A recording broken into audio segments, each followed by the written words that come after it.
Jadi sampai ke akhir ni perbincangan tentang hadis ni saja, nota ni.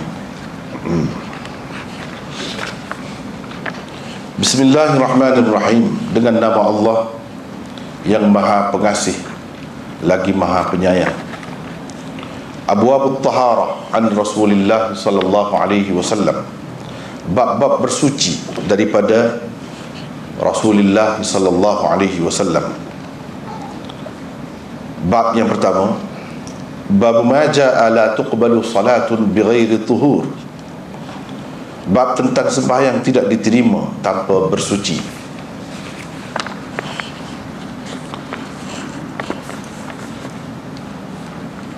Imam Tirmizi dengan sanadnya meriwayatkan daripada Ibni Umar, ataupun kita kata Imam Tirmizi mengambil hadis ini daripada Qutaibah bin Sa'id. Qutaibah bin Sa'id meriwayatkan kepada kami, katanya Abu Awanah meriwayatkan kepada kami daripada Simak bin Harb. Kata Imam Tirmizi lagi, Hannad juga meriwayatkan kepada kami, katanya Waqi' meriwayatkan kepada kami daripada Israel, daripada Simak, daripada Mus'ab bin Sa'ad, daripada Ibni Umar, daripada Nabi sallallahu alaihi wasallam. Baginda bersabda, tidak diterima sembahyang tanpa bersuci. Tidak diterima juga sedekah daripada harta yang haram. Kata Hannad di dalam hadis riwayatnya, melainkan dengan bersuci.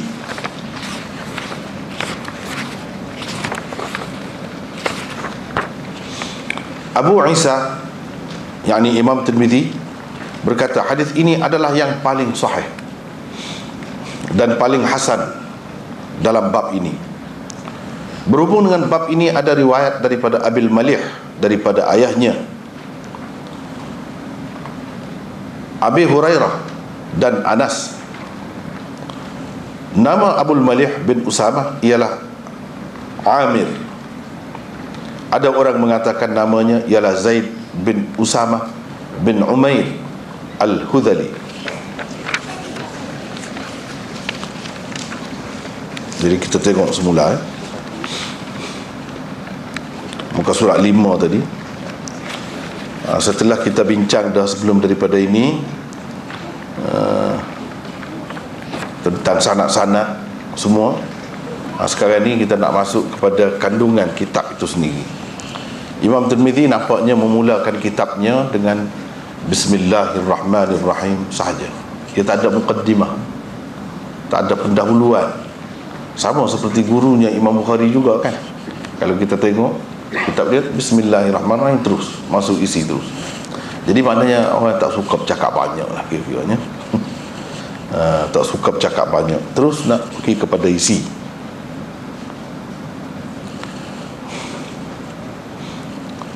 Tak ada Alhamdulillahirabbil alamin, lagi macam-macam lagi cerita latar belakang yang mendorong dia mengarang kitab ini, macam mana dia susun kitabnya. Itu semua tak ada. Kita dapati ini semua keterangannya di dalam syarah-syarah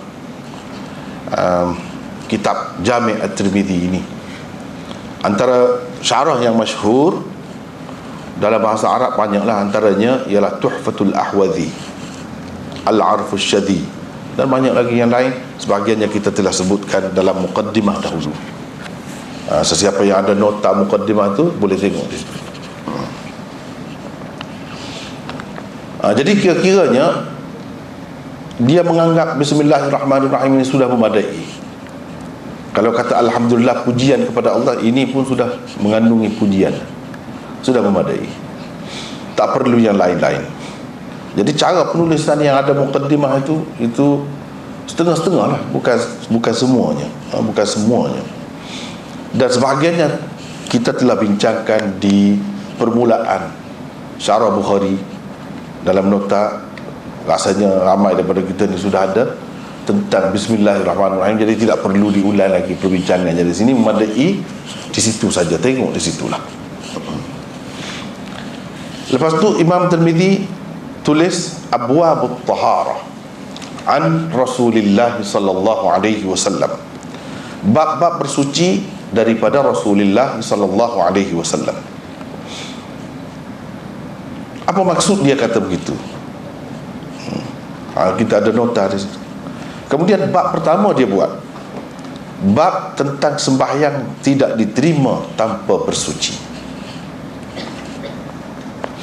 Imam Tirmizi nak ceritakan bahawa kitab yang dia tulis ini, tujuan utamanya ialah mengemukakan hadis-hadis daripada Rasulullah sallallahu alaihi wasallam sendiri. Maknanya hadis marfu', itulah maksud utamanya. Kita panggil hadis marfu'.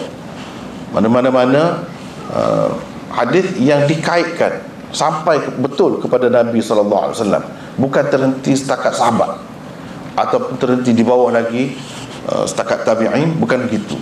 Tapi hadis yang memang sampai kepada Rasulullah sallallahu alaihi wasallam, sama ada ia berupa ucapan baginda ataupun perbuatannya ataupun takrir dengan arti pengesahannya, tak kira lah, tapi berkait dengan Nabi sallallahu alaihi wasallam itu sendiri. Sebab itu dia kata an Rasulillah sallallahu alaihi wasallam. Ini semua diambil daripada Rasulullah sallallahu alaihi wasallam. Adapun yang lain-lain perbincangan tentang macam tadi dia sebut Abul Malih ni namanya apa semua tu, itu bukan utama. Itu sampingan. Ini yang saya tulis ni dalam nota 4 itu, baris yang ketiga. Adapun perbincangan di bawahnya yang menyentuh soal mazahib, kita akan jumpa nanti. Orang ni berpendapat begini, orang ni berpendapat begini, dia kata. Perawi-perawi, dia perkenalkan perawi ni, ada perawi nama Abul Malih, nama dia sebenarnya apa. Ini perawi-perawi. Dan isyarat-isyarat yang lain, seperti kata beliau wa fil bab an fulan fulan. Isyarat-isyarat yang lain akan kita temui nanti. Dia kata misalnya ini hadis ni pun kita cuba kita tengok. Dia kata muka surat 6 dalam teks asal itu, baris yang ketiga, wa fil bab an abil malih an abihi wa abi hurairah wa anas wa fil bab. Dia ada sebut. Itu isyarat dia. Isyarat dia tu besar artinya. Jadi semua ni isyarat beliau itu dan sebagainya, itu semua tidak lebih daripada sentuhan sampingan demi mengulas, menyuluh, menguat dan menyempurnakan lagi tujuan asalnya. Jadi tujuan asalnya nak bincang hadis Rasulullah sallallahu alaihi wasallam itu sendiri. Jadi bincang tentang benda lain sebab ada kaitan.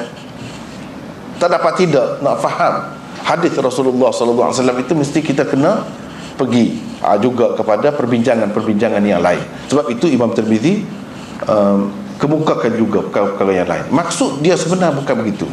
Maksud dianya ialah mengemukakan hadis-hadis an Rasulullah sallallahu alaihi wasallam. Tapi walaupun bincangkan tentang perkara yang lain, dia ada kena mengena untuk menjelaskan ataupun untuk menguatkan dan sebagainya, ada maksudnya. Kitab beliau ini berbeza daripada setengah kitab hadis yang lain. Kalau kita tengok macam-macam bentuk kitab hadis ini, namanya pun lain dah. Nama dia semuanya secara umum orang kata kitab hadis. Tapi kalau dikatakan misalnya mustadrak, itu apa? Lain.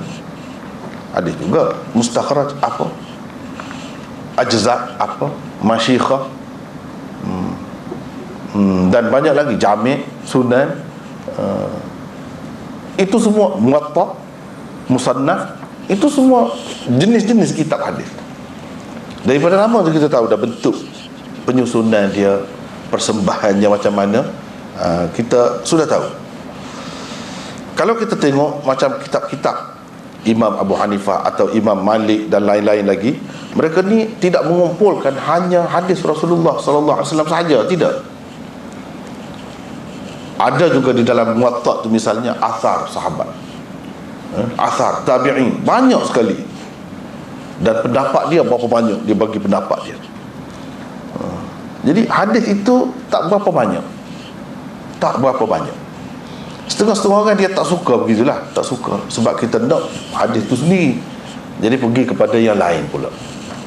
Tapi setiap pengarang itu dia ada maksud dia sendiri. Jadi dia kemukakan asar ataupun lain-lain lagi, sebenarnya ada kaitan dengan Rasulullah SAW juga. Jadi takut-takut nanti orang kata ini Rasulullah seorang saja. Siapa yang ikut cara dia, yang pakai dia kata, yang dia kata begini, mana, siapa orang kata? Kalau di kalangan sahabat, di kalangan tabi'in. Jadi tujuan dia nak cerita bahawa agama ini bukan Rasulullah SAW sahaja yang menyebarkannya, tetapi disambung oleh sahabat dan tabi'in, seterusnya. Mereka buat kerja. Daripada situ kita faham memang mereka ulama-ulama ni dari kalangan sahabat dan tabi'in, dia faham begitu terhadap hadis itu. Jadi itu semua memberi keyakinan kepada kita. Mungkin kalau kita tak faham gitu, tapi bila ada fahaman orang ni, kita tahu semua dalam batasnya, bukan keluar daripada batasan, daripada lingkungan yang dikehendaki oleh Nabi SAW. Jadi semuanya ini menguatkan sunnah Nabi SAW. Dia tidak ada perjalanan. Tetapi setengah-setengah orang dia tak mahu, dia nak yang Rasulullah sahaja. Kita sudah tahu memang ada ulama, ada sahabat, ada semua tu sudah tahu, tapi kita nak sebanyak mungkin terkumpul dalam satu kitab tu yang Rasulullah sahaja, dan kita nak bincangkan yang itu. Jadi macam-macam lah pendapat. Imam Tirmizi sama seperti Imam Bukhari dan lain-lain hanya menumpukan perhatiannya kepada hadis-hadis Rasulullah SAW. Dia tidak campur. Tidak campur. Ada campur sikit-sikit, itu bukan utama, bukan sebagai yang utama. Berbeza dengan kitab-kitab macam Muwatta Imam Malik, Kitabul Athar Imam Abu Hanifah, Musannaf Ibnu Abi Syaibah dan sebagainya, kerana dalam tu ada yang marfu', ada yang mauquf, ada yang maqtu', ada athar, ada macam-macam. Jadi tidak kata yang sampai kepada Nabi sallallahu alaihi wasallam sanadnya tak putus. Bukan itu saja, yang putus sanadnya pun ada. Yang mauquf, hadis itu terhenti setakat sahabat sahaja, ada juga. Yang maqtu' terhenti setakat tabi'in sahaja. Macam-macam ada. Ada juga yang dikemukakan secara balaghat, dipanggil balaghat, dengan lafaz-lafaz seperti itu. Misalnya kita kata Imam Malik kata balaghani anna begini-begini, saya mendapat tahu, dia sebut gitu, sanadnya tak ada. Itu dipanggil balaghat. Jadi dalam kitab-kitab macam Tirmizi ni dijaga, dia tak mahu yang macam tu. Sebab orang mungkin boleh pertikai, orang ragui. Jadi banyak pula cerita, siapa yang cerita, siapa, orang macam mana, apa nama dia. Jadi dia ni terang, dia nak daripada Rasulullah SAW sendiri. Adapun Imam Ahmad, Imam Bukhari dan lain-lain, ini termasuk dalam pelopor tokoh-tokoh hadis yang mengumpulkan hanya hadis-hadis marfu' sebagai maksud utamanya.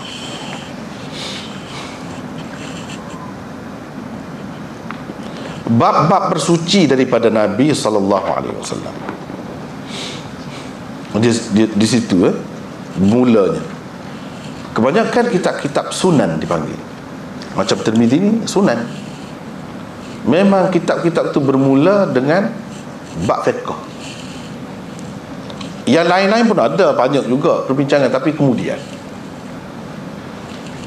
macam tentang sirah, tentang lain-lain, akidah pun ada, tafsir ada, tapi di belakang. Di bahagian permulaan ni sampai ke tengah, dia lebih tumpu kepada fiqh. Tertib dia tu nampak macam kitab fiqh, nampak kitab fiqh. Itu sebab dipanggil sunan. Dikatakan Tirmizi itu jami' sebab ia mengumpulkan perbincangan tentang 8 perkara yang penting. Atau kalau kita perhatikan lagi, sebenarnya lebih lagi daripada 8 itu. Termasuklah akidah, tafsirnya, fitannya, adabnya, manaqibnya, semua tu ada dibincangkan dalam kitab jami'. Benda ni semua kita sudah bincang dah sebenarnya dalam muqaddimah dahulu. Apa yang dikatakan kitab jami', apa yang dikatakan kitab sunan. Jadi ini kitab sunan. Bila sunan, beginilah bentuk dia. Tapi tidak juga nak kata kitab sunan ni semuanya dia mula dengan kitab fiqh. Ini perbicaraan tentang fiqh, tidak juga. Macam kita kata sunan Ibni Majah, sunan juga, tapi permulaan dia tu benda lain. tentang sunnah, ittiba'us sunnah, tentang bid'ah, apa semua. Tetapi itu sebenarnya semacam muqaddimah dia. Kalau kita tidak mengambil kira yang itu, sebenarnya tidak mengambil banyak ruang. Kalau tidak mengambil kira yang itu, sama juga dengan Tirmizi ini, sebab dia bincang tentang fiqh. Jadi dalam fiqh ni, kehidupan kita ni, banyaklah keperluan kita. Banyak keperluan kita manusia ni dalam dunia ni. Tetapi yang mesti kita tahu ialah yang wajib, yang fardu ain kepada kita, tentang sembahyang, tentang puasa. Nak berniaga itu pun ada kena mengena dengan fiqh juga. Nak kahwin ada kena mengena dengan fiqh juga. Semua ada kena mengena hukum jinayah apa semua, ada kena mengena dengan fiqh juga. Tapi itu tidak semua orang terlibat. Tidak semua orang terlibat. Kalau dia tidak nak berniaga, tak perlu dia tahu hukum-hukum berniaga. Kalau tidak dia tidak nak kahwin, tak perlu pun dia tahu hukum kahwin itu apa. Tak perlu. Nak ijab kabul macam mana, nak saksi macam mana, tak perlu pun. Dan kalau dia tu tidak hakim, dia tidak perlu pun tahu tentang jinayah apa semua, tak perlu. Dan kesalahan ni, kalau kita buat kesalahan ni apa hukumnya, kena begini, tak perlu tahu pun kalau orang yang tidak ada kena mengena dengannya. Tapi kalau macam sembahyang ni, semua orang kena tahu. Jadi hubungan, sebenarnya fiqh tu dia membicarakan tentang hubungan manusia tu. Bila dia hidup, dia ada keperluan kepada yang lain. Hubungan yang pertama sekali ialah hubungan manusia dengan Allah. Itulah perlu kepada fiqh ibadat, dia panggil fiqh ibadat. Kemudian hubungan sesama manusia, fiqh muamalat. Kita ada duit tapi kita tak ada beras, atau kita ada beras, dia ada beras, macam mana kita nak tukar? Itu muamalat. Lepas tu nak kahwin apa semua termasuk dalam fiqh. Tapi yang mesti diketahui oleh setiap orang Islam ialah fiqh ibadat. Sebab ini tak terlepas, siapa pun semua kena sembahyang, kecuali kalau dia tu tak ada akal. Kalau dia tidak mukallaf, lain lah. Tapi kalau mukallaf, tak kira lelaki ke atau perempuan ke, siapa, hamba ke, orang merdeka ke, semua kena. Tak ada kata misalnya sembahyang dikecualikan, tak ada. Hamba sekalipun dia kena sembahyang juga. Jadi dalam banyak-banyak hubungan tu, hubungan dengan Allah itulah yang paling utama. Bila kita nak sembahyang, itulah sebenarnya maksud sebenarnya. Adapun bersuci ni saluran saja, syarat saja. Tapi kalau tak ada yang ini, tak sah sembahyang. Itu sebab jadi dia bincang yang ini dulu. Yang sebenarnya, maksud sebenarnya ialah sembahyang itu sendiri. Kalau dalam hubungan dengan Allah, puasa itu sendiri. Yang lain-lain itu yang ada kena mengena dengannya sahaja, sebagai syarat ke ataupun lain-lain lagi. Itulah dia buat bab ibadat dahulu. Kemudian taharah, suci. Dari segi kita tengok, sekali-sekali kita tengok, kalau kita mengaji benda-benda ni, terutamanya kalau kita mengaji fiqh lah, fiqh, dia kadang-kadang fiqh ni tidak hidup. Dia hanya bincang tentang air, tentang itu saja, najis, itu saja. Dia tak ada cuba kaitkan dengan kehidupan kita. Di situ kelemahan. Sebab itu orang-orang yang mengamalkan agama dia tidak mendalam kesan dia. Dia tidak berasa seronok. Kalau takut, dia tidak takut betul dengan faham. Tidak. Sebab apa? Dia tidak tahu apa yang dikatakan hikmah, ataupun kita kata falsafah di sebalik setiap hukum itu. Macam kita kata bersuci. Suci ni nak suci apa? Nak suci daripada najis lah. Itulah yang utamanya. Najis tu benda macam mana? Kan ada pembahagiannya. Kalau dalam fiqh Syafi'i misalnya, ada najis yang panggil mukhaffaf, ringan, ada najis sederhana, ada najis yang berat. Ada. Apa maksud semua? Dah kena suci dengan apa?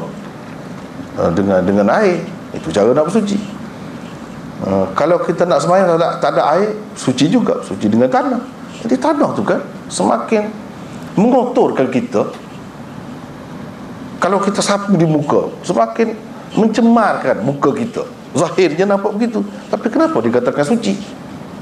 Benda-benda macam ni, dia ada satu bahagian perbincangan tentang hikmat syariat. Hikmat syariat. Kenapa begini? Kenapa begini? Semua ada hikmat. Bukan soal taharah di saja, sembahyang saja, ibadat saja. Semua yang lain-lain itu ada hikmat semua. Kenapa begini? Kenapa begini? Semua ada.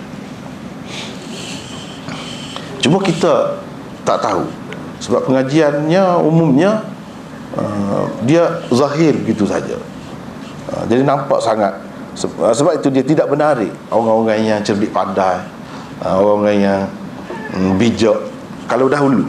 Tapi sekarang ni kenapa orang-orang muda, orang yang berpendidikan tinggi, dia mula suka dengan agama? Sebab cara pendekatan itu dengan kita kemukakan benda-benda macam tadi. Jadi yang sebenarnya nak ajar kita ni apa? Daripada kecil lagi kita diajar, ini najis, kotor, ni kotor.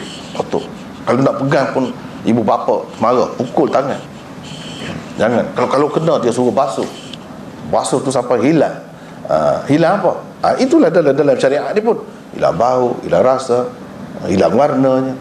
Semua tu ada hikmat dia. Yang dia nak cerita sebenarnya, yang kotor-kotor ni ialah otak, jiwa kotor. Nak suruh bersih itu. Tapi yang itu kita tak bau kan, tak nampak kalau kotor pun.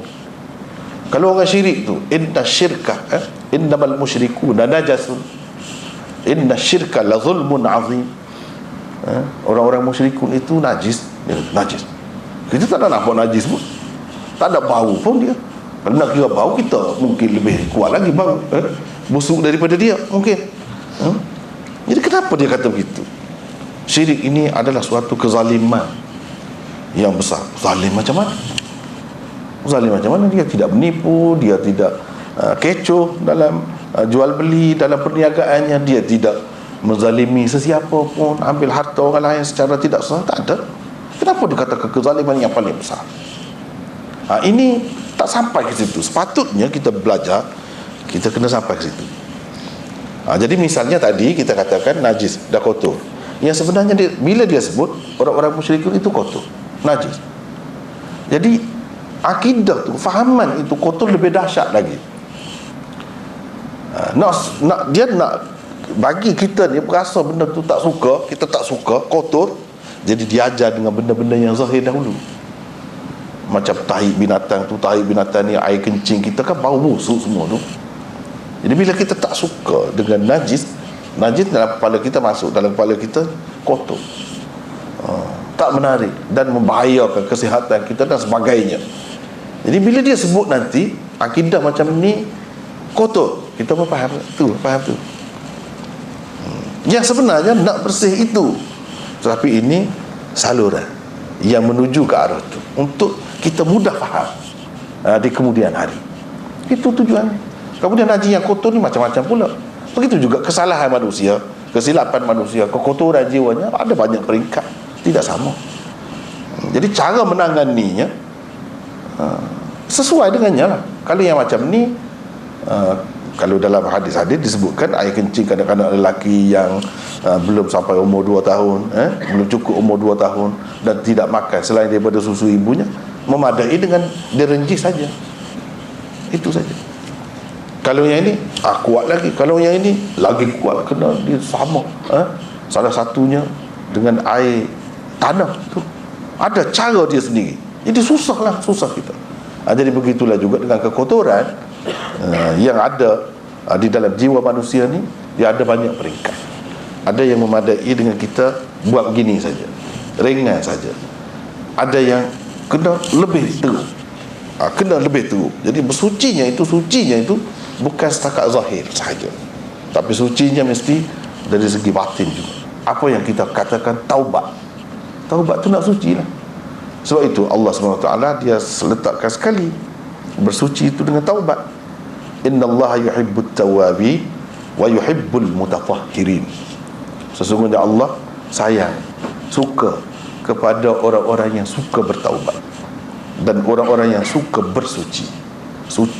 Bersuci yang zahir, taharah zahir. taubat, suci hati. Kedua-duanya dikehendaki dalam Islam.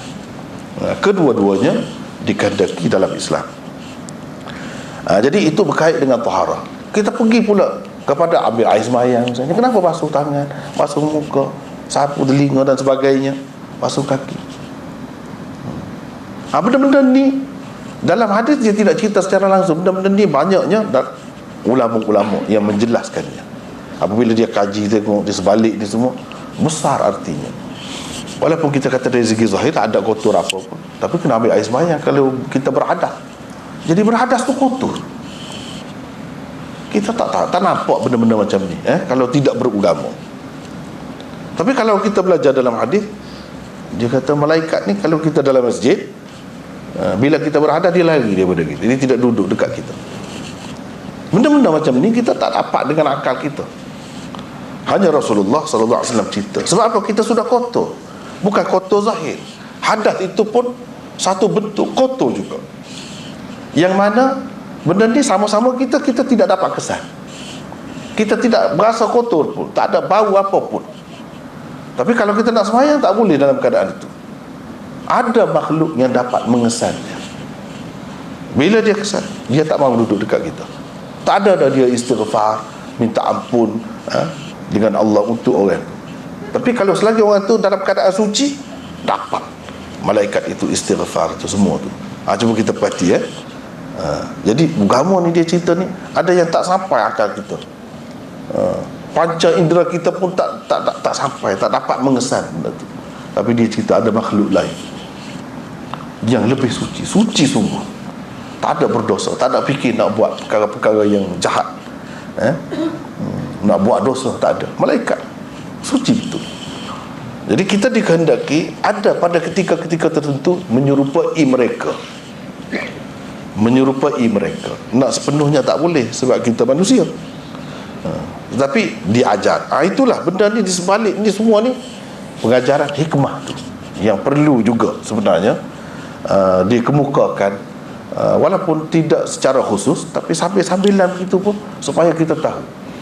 Misalnya wudu air sembahyang, air. Kenapa?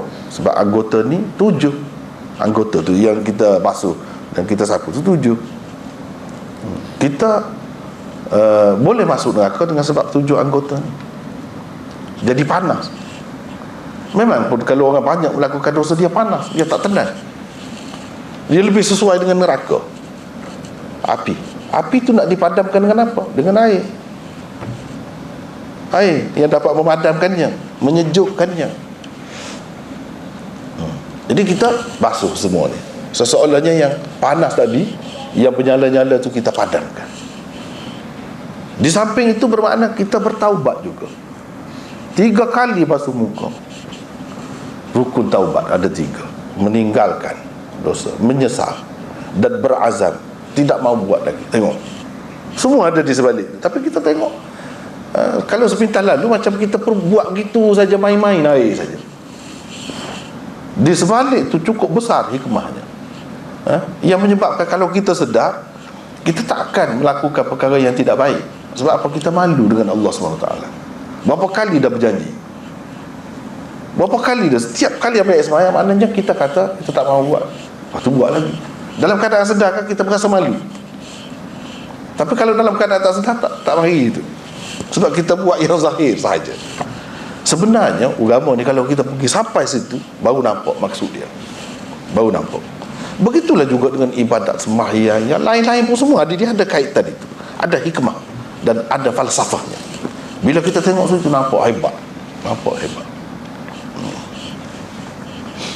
Sama lah yang lain-lain pun sama begitu juga. Kita mandi junub, kenapa ada mandi junub? Kalau orang kafir tu tak dapat tu dengan fikiran dia, sampai sekarang ni pun tak dapat lah. Kan dia kata kita ni agama Islam ni agama fitrah. Cuba tengok makhluk-makhluk lain, kalau dia berjunub lah kita kata kan, dia mengawal kan? Apa dia buat? Yang di sekeliling kita dia mandi. Binatang pun tahu. Kalau yang bangsa tidak mandi, dia tak boleh mandi, dia tayamum, dia bergelumang dalam tanah. Tengok agama Islam dia sesuai dengan sekeliling. agama fitrah. Memang sepatutnya buat begitu. Cuba tengok binatang, semula jadi Tuhan buat, dia nak buat begitu. Jadi biar kita ni kita kata seimbang, selari, bersama-sama, senada dengan yang di sekeliling kita. Macam mana? Cantik sangat Islam tu kalau kita perhatikan. Dan kemudian memang segar pun kena mandi. Memang segar, dapat kesegaran. Kemudian banyak lagi yang lain-lain kalau kita tengok hikmat dia dari segi kebaikannya. Dikatakan tabi'ah ghariziyah manusia ni, kejadian tubuh manusia ni apabila dia bersetubuh, semua racun-racun ataupun macam-macam lah yang bisa-bisa tu dia keluar ke hujung-hujung, dia keluar. Bila kita mati dia keluar, hilang benda tu. Jadi semua ada kebaikan dia kalau kita perhati hikmah. Kemudian nikmat yang kita dapat bila kita berjunub kan, semua merasa kan. Dengan sebab itu kena basuh semua, tidak seperti air sembahyang, tidak seperti wudu, dia kena basuh semua. Sebab yang merasanya semua sekali. Bila kita mandi, tanda kesukaan. Suka kenapa? Sebab bila kita keluar air mani, tanda kita ni ada kelayakan untuk mendapat zuriat. Tak suka kenapa? Tak suka. Kalau kita tak ada benda tu, tak ada mimpi kau, tak ada apa semua, mana kita tak ada bakat pun. Itu satu nikmat Allah SWT yang sangat besar. Kalau kita suka kan, hari raya ke hari apa, kita mandi. Ini syukur, tanda syukur kepada Allah SWT. Tengok semua tu hikmat tu. Semuanya diajarkan oleh Rasulullah SAW. Sebahagiannya Rasulullah cerita hikmat dia, sebahagian yang lain tidak. Tapi kalau kita kaji, kita belajar betul-betul, nampak semua ada hikmahnya, semua ada kebaikannya. Di sebalik setiap syariat Allah itu ada kebaikannya. Jadi itu tentang taharah. Kenapa kita bincang tentang taharah dahulu? Sebab suci inilah yang paling utama. Kehidupan kita nak suci. Suci apa? Zahir dan batin. Suci zahir dengan taharah, suci batin dengan taubat. Kemudian bab yang mula-mula ialah bab ma jaa la tuqbalu salatun bighairi tuhurin. Bab tentang sembahyang tidak diterima tanpa bersuci. Bighairi tuhurin, ta-nya dibaca dengan dhammah, baris di hadapan. Kita kata baris di hadapan. Tuhur maknanya perbuatan bersuci. Kalau tahur, ta tu baris di atas, fathah maknanya lain. Bahan yang kita guna untuk bersuci, macam air, tanah dan sebagainya, itu tahur.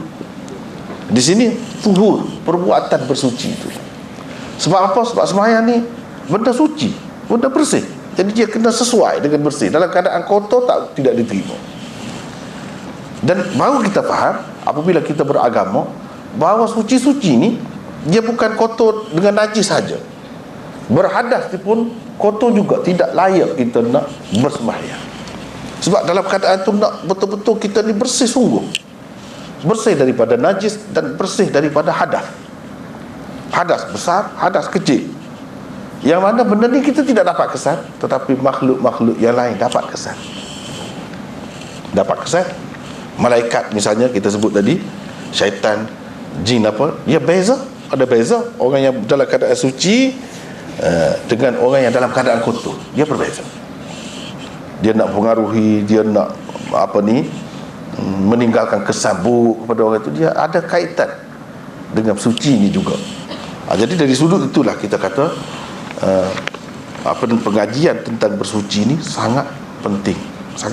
Itulah sebab kitab-kitab Sunan ini boleh katakan semuanya dimulakan dengan bab bersuci dahulu. Bab bersuci dia mulakan dengan yang kecil, mengangkat hadas kecil, lepas tu hadas besar, mengikut tertibnya.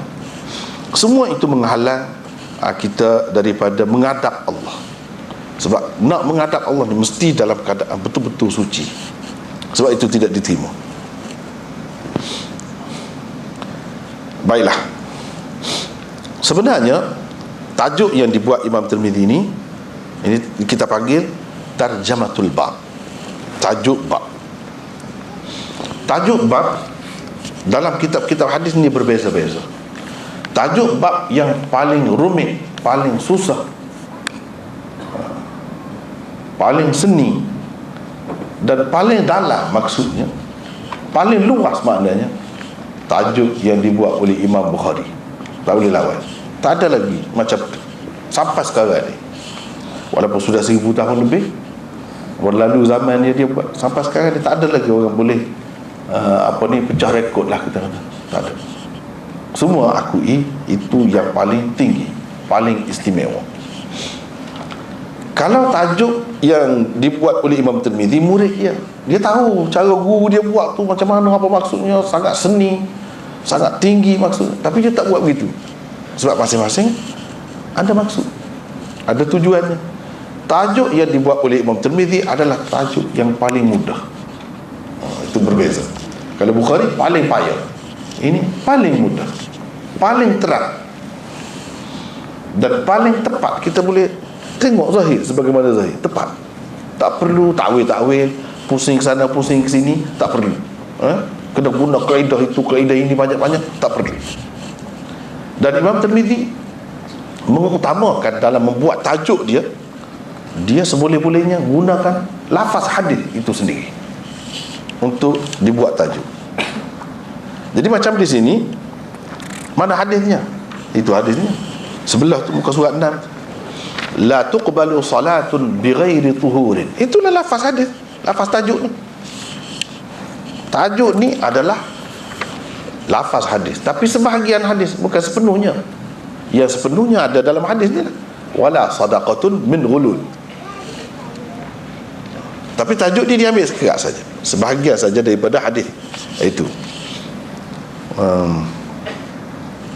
Jadi sebagai buktilah bahawa sembahyang kita ni tidak diterima, tak boleh kita bersembahyang kalau tidak bersuci. Panjanglah pula kalau kita nak bahas tu, panjanglah. Bersuci lagu mana? Kalau orang tolong tuangkan air, dia tolong gosok, tak jadi ke sembahyang? Tidak bersuci ke namanya? Kena sendiri ke? Atau macam mana? Jadi itu perbincangan tu semua dalam fiqh. Dalam fiqh. Secara kasarnya, untuk peringkat asasnya ini, tidak diterima sembahyang tanpa bersuci. Bersuci macam mana? Rasulullah SAW telah ajar kita. Telah ajar kita, iaitu dengan basuh tangan. Kalau yang kita panggil wuduk, berkumur, menghisap air ke hidung dan sebagainya, sapu kepala. Itulah yang Rasulullah SAW ajar. Kalau kita nak kira lah, kalau bagi kepada kita, serah kepada kita manusia ni untuk bersuci, kita nak buat macam mana? Asalnya tak terfikir nak buat macam tu. Kita akan kata patutnya mungkin sapu perut, basuh perut kita. Sebab bila kita makan kan, makanan yang haram tu masuk dalam perut, jadi kita nak sapu. Mungkin kita kata begitu. Yang terdedah lah yang lebih sesuai. Kalau nak dibasuh ke, nak disapu ke, yang terdedah. Tapi kadang-kadang tidak begitu.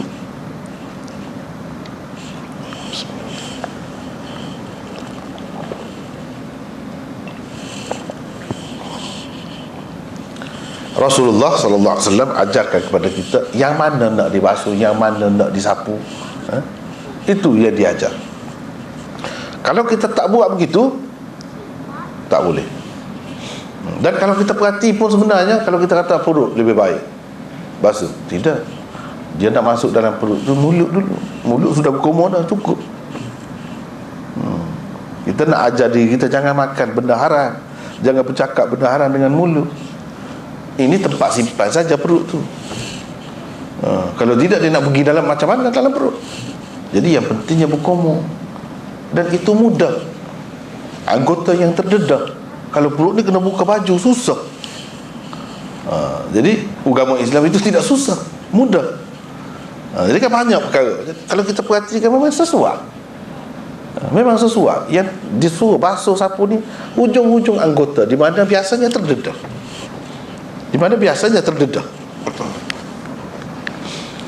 Jadi babnya tidak diterima, sembahyang tidak diterima tanpa bersuci.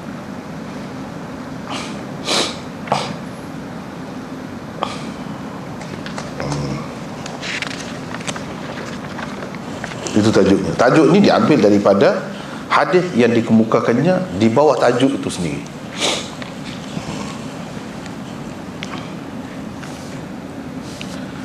Jadi ini hadis ni yang mula-mula malam ni kita baca tadi, Imam Tirmizi ambil daripada Qutaibah bin Sa'id, dia ambil daripada Abu Awanah, dia ambil daripada Simak bin Harb, dan satu lagi guru dia melalui saluran yang lain. Selepas ha tu dia ada wa haddatsana Hannad. Jadi Imam Tirmizi juga mengambil hadis ini daripada Hannad. Selain daripada Qutaibah tu ada saluran lain, hadis yang sama. Hannad ambil daripada Waqi'. Waqi' ambil daripada Israel ambil daripada Simak. Di situ bertemu sanad itu. Simak itu di situ bertemu. Dia ambil daripada Mus'ab bin Sa'ad. Mus'ab bin Sa'ad ambil daripada Ibnu Umar. Ibnu Umar ambil daripada Nabi sallallahu alaihi wasallam.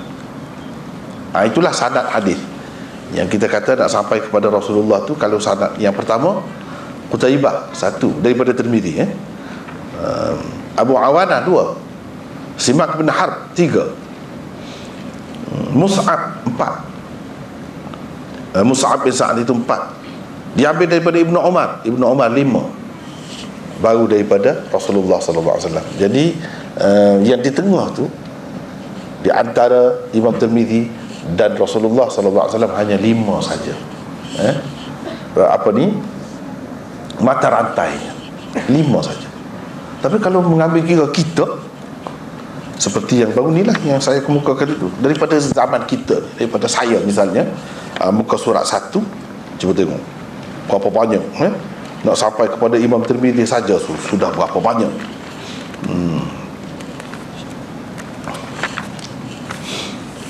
Ini sudah 25 sampai kepada Imam Tirmizi. Mata rantai itu nak sampai kepada Imam Tirmizi 25 daripada saya. Jadi kalau campur dengan yang ini 5, 30 sampai kepada Rasulullah, 30 mata rantai bersambung 30. Jauh dah, kita ni jauh. Imam Tirmizi ni masih dekat lagi, sebab di antara dia dengan Rasulullah hanya ada 5 saja perawinya. Kita begitu banyak, 30. Itu sudah saya kemukakan dahulu. Berkenaan dengan sanad itu sudah dikemukakan dahulu.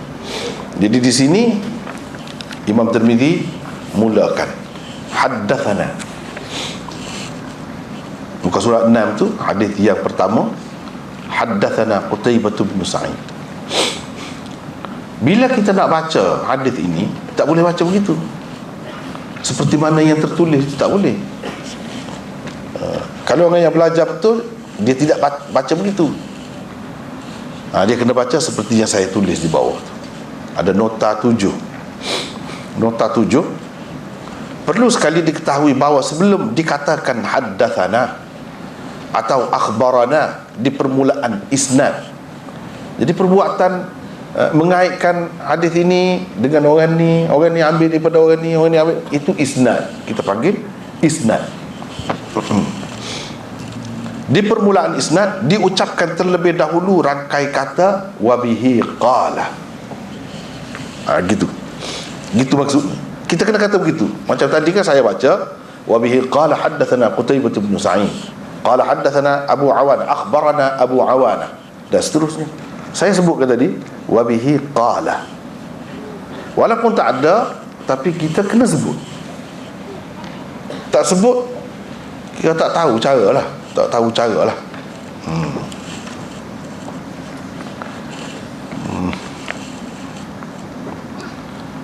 Jadi wabihi qala tu apa maksudnya? Semua dalam kitab hadis mana-mana pun begitu, sama je. Ia sebenarnya merupakan ringkasan kepada ayat atau jumlah berikut. Sebab itu tadi saya baca wabis sanadil muttasil minna ilal imam at-Tirmizi qala.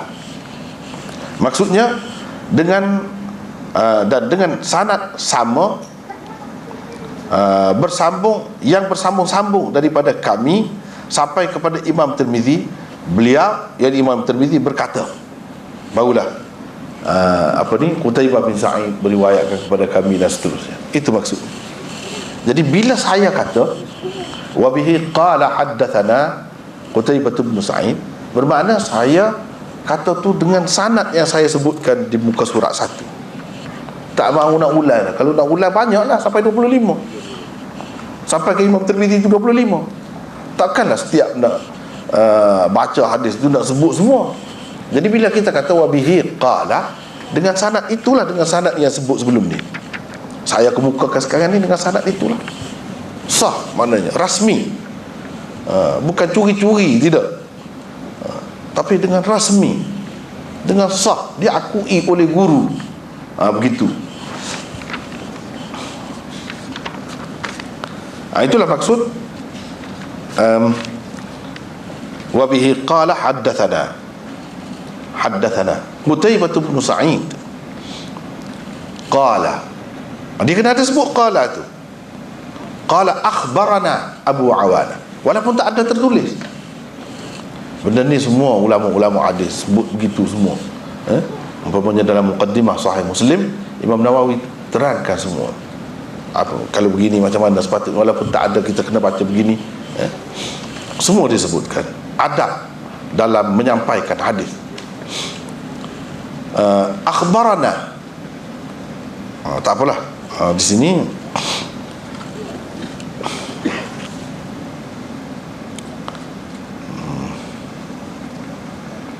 jadi mula-mula sekali kita kena sebut dengan lengkap tu, wa bis sanadil muttasil minna ila al-Imam At-Tirmidzi qala, kena sebut begitu.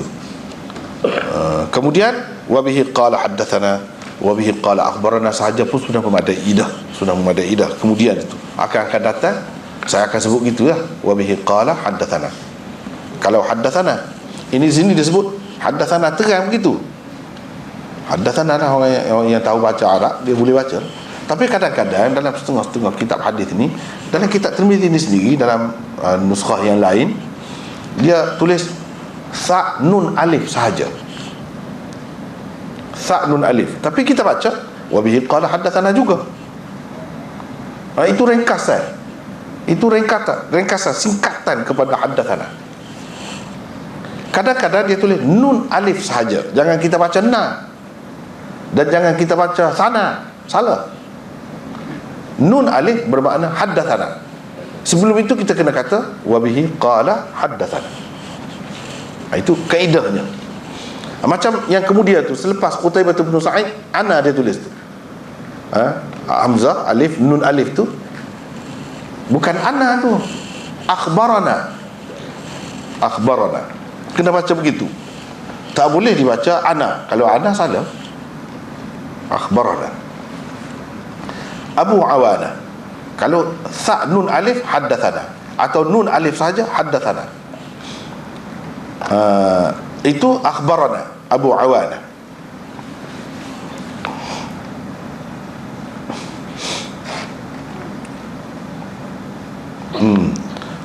Jadi bagi ulama-ulama hadis, ini termasuk dalam adab, salah satu adab penyampaian hadis, dipanggil adab hadis, penyampaian hadis di dalam sesebuah kitab hadis. Seperkara lagi yang saya sebut di sini, satu perkara lagi penting. Jadi dah saya sebut tadi macam tu, jadi semua orang boleh sebut gitu kan? Tak boleh. Cuba tengok. Seperkara lagi perlu diingat bahawa yang berhak berkata begitu hanyalah orang-orang yang secara rasmi telah menerima sesebuah kitab hadis dengan bersanad, dan disahkan pula oleh guru yang juga telah menerimanya dengan bersanad, dan begitulah seterusnya hingga sampai kepada pengarang kitab hadis berkenaan. Syarat baru boleh kata begitu. Orang yang berkata begitu tanpa adanya syarat yang tersebut tadi adalah seorang pendusta.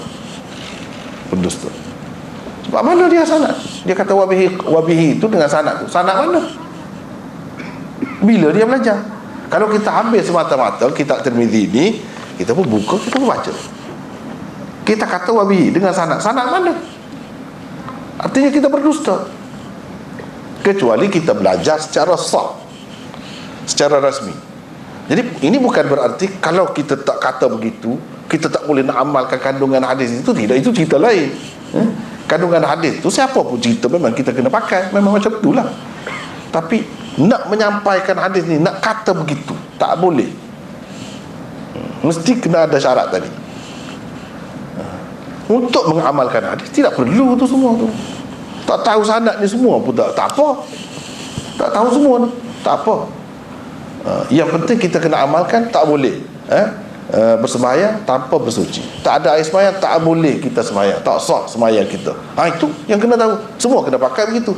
Yang ada sanad ke tak ada sanad ke, semua kena begitu. Cuma ini dari segi resam. Dari segi resam ilmu hadis, dalam penyampaian hadis itu dia kena begitu. Jadi kena beringat. Dengan sebab itu dia nak boleh kita kata begini, tidak payah. Tak payah. Misalnya saya, dia mari jumpa dengan saya nak minta ijazah lah daripada tuan, bagilah ijazah kepada saya untuk baca kitab Tirmizi ni, untuk terima kitab Tirmizi. Saya pun kata saya ijazah. Boleh dah, dia kata tidak dusta dah. Cumanya guru tu nak bagi begitu tu, dia kena tengok juga. Dia kena tengok juga, orang ni layak kau tidak. Kalau tidak layak, takkanlah kita nak bagi. Itu masalahnya. Itu masalahnya. Dan tidak kata terhenti nak pakai hadis ni, kena tahu ini semua, tidak syarat. Itu tidak syarat. Tak apalah. Jadi saya sebut di sini tentang perawi-perawinya. Misalnya Imam Tirmizi ambil daripada Qutaibah bin Sa'id. Siapa Qutaibah bin Sa'id itu? Itu nota nombor 6. Imam Tirmizi telah meriwayatkan hadis pertamanya daripada Qutaibah bin Sa'id. Qutaibah dilahirkan pada tahun 149 Hijrah. Kita boleh tahu sejarah perawi-perawi itu, tahun bila dia mati, semua tu semua ada. Beliau terbilang sebagai salah seorang muhaddits Khurasan. Beliau telah menerima hadis daripada ramai sekali tokoh-tokoh hadis di zamannya, seperti Imam Malik, Laith bin Sa'ad, Ibnu Lahiyah, Syarif dan perawi-perawi lain yang seangkatan dengan mereka. Boleh dikatakan kesemua perawi-perawi hadis yang masyhur ada meriwayatkan hadis daripadanya. Hadis-hadis yang diriwayatkan oleh beliau terdapat di dalam kitab-kitab hadis utama seperti Sahih Bukhari, Sahih Muslim, Sunan Nasa'i, Sunan Abi Dawud, Sunan Tirmizi dan lain-lain, kecuali Sunan Ibni Majah. Tak ada dia. Nama ni tak ada. Dalam Sunan Ibni Majah tak ada. Qutaibah merupakan seorang perawi yang thiqah, dipercayailah, alim, lagi kaya, dia orang kaya dia, serta banyak mengembara ke serata tempat untuk menuntut ilmu hadis. Ibnu Ma'in menyifatkannya sebagai seorang yang thiqah. Imam Nasa'i pula menganggap beliau sebagai thiqah, ma'mun. Thiqah boleh dipercayai, dan ma'mun kita ni orang yang selamat. Kita terpelihara jika kita ambil sesuatu daripada dia. Tak adalah dia ni diragui, dipertikaikan, dituduh dengan apa-apa perkara yang tidak baik. Tidak, itu maksud ma'mun. Beliau meninggal dunia pada tahun 240 Hijrah ketika berumur 91 tahun. Itulah ringkasan kepada latar belakang Qutaibah bin Sa'id, perawi yang pertama dalam kitab Jami' Tirmizi ini. Kalau yang panjang-panjang lagi, itu dalam kitab dia adalah kitab Rijal lah. Nak tahu lebih panjang lagi, lebih detail lagi, kena tengok kitab Rijal. Ini hanya ringkasan sahaja.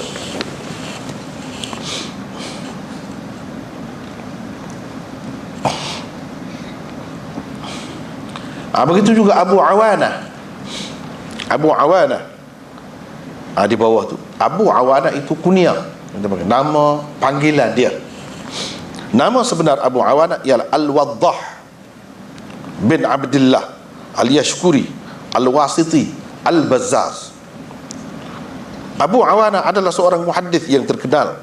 Beliau adalah pengarang kitab Musnad Abi Awanah atau Al-Musnadul Mustakhraj ala sahih Muslim.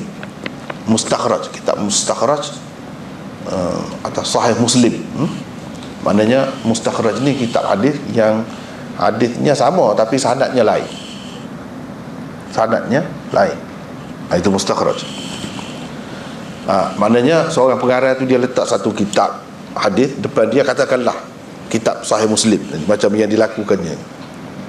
Kitab sahih Muslim tu diriwayatkan samalah dalam kitab sahih Muslim tu, tapi sanadnya berbeza. Sanadnya berbeza. Hadis sama. Itu dikatakan kitab mustakhraj. Sebaliknya lawannya ialah kitab mustadrak. Ini semua kitab-kitab hadis lah. Dikatakan Al-Bazzaz kerana kerjayanya sebagai penjual baz, sutera. Dia ni peniaga sutera. Beliau telah meriwayatkan hadis daripada Qatadah, Ibnul Munkadir dan ramai lagi tokoh-tokoh hadis yang lain. Jadi kita perlu tahu ni sebagai asas saja ni, bukan detail, bukan habis. Kalau yang habis teballah. Kita rijal ni sampai belah-belah jilid, berpuluh-puluh jilid ada. Jadi banyak. Itu nak yang sebab benda ni perlu. Dia berguru dengan siapa? Siapa anak murid dia? Kalau ada orang kata ini anak murid dia, sedangkan tak ada dalam kitab rijal, kita boleh pertikaikan. Kalau orang kata ini guru dia, sedangkan dalam kitab rijal habis kita cari, tak ada pun ini sebagai guru dia. Nak terima sebagai guru dia mesti kena semasa. Kalau orang yang dikatakan guru tu mati lama dah sebelum dia lahir lagi, macam mana guru? Macam tu. Ini penting dalam kitab-kitab rijal, dia sebutkan semua ni. Siapa guru dia? Ni. Orang tu pula ada sejarah dia, ada latar belakang dia, bila lahir, bila mati, semua tahu. Jadi orang tak boleh tipu. Sebab tu dengan mengetahui ilmu rijal itu, kita dapat kesan banyak perkara. Dapat kesan ini tak betul, ni cerita ni sanad ni tak betul, ni sanad palsu, macam-macam. Sebab kita boleh tahu berdasarkan tadi itulah. Dalam kitab-kitab disebut kalau dia siapa guru dia, ini orang. Ini yang ringkas lah. Kalau yang detail lagi habis disebut habis. Jadi itu satu bidang pula dalam ilmu hadis. Mana kadang-kadang disebut sebagai guru, ada orang lain pertikai, sebenarnya tidak guru. Itu satu kekeliruan kata guru. Itu sebab jadi perbincangan panjang pula dalam ilmu rijal tu.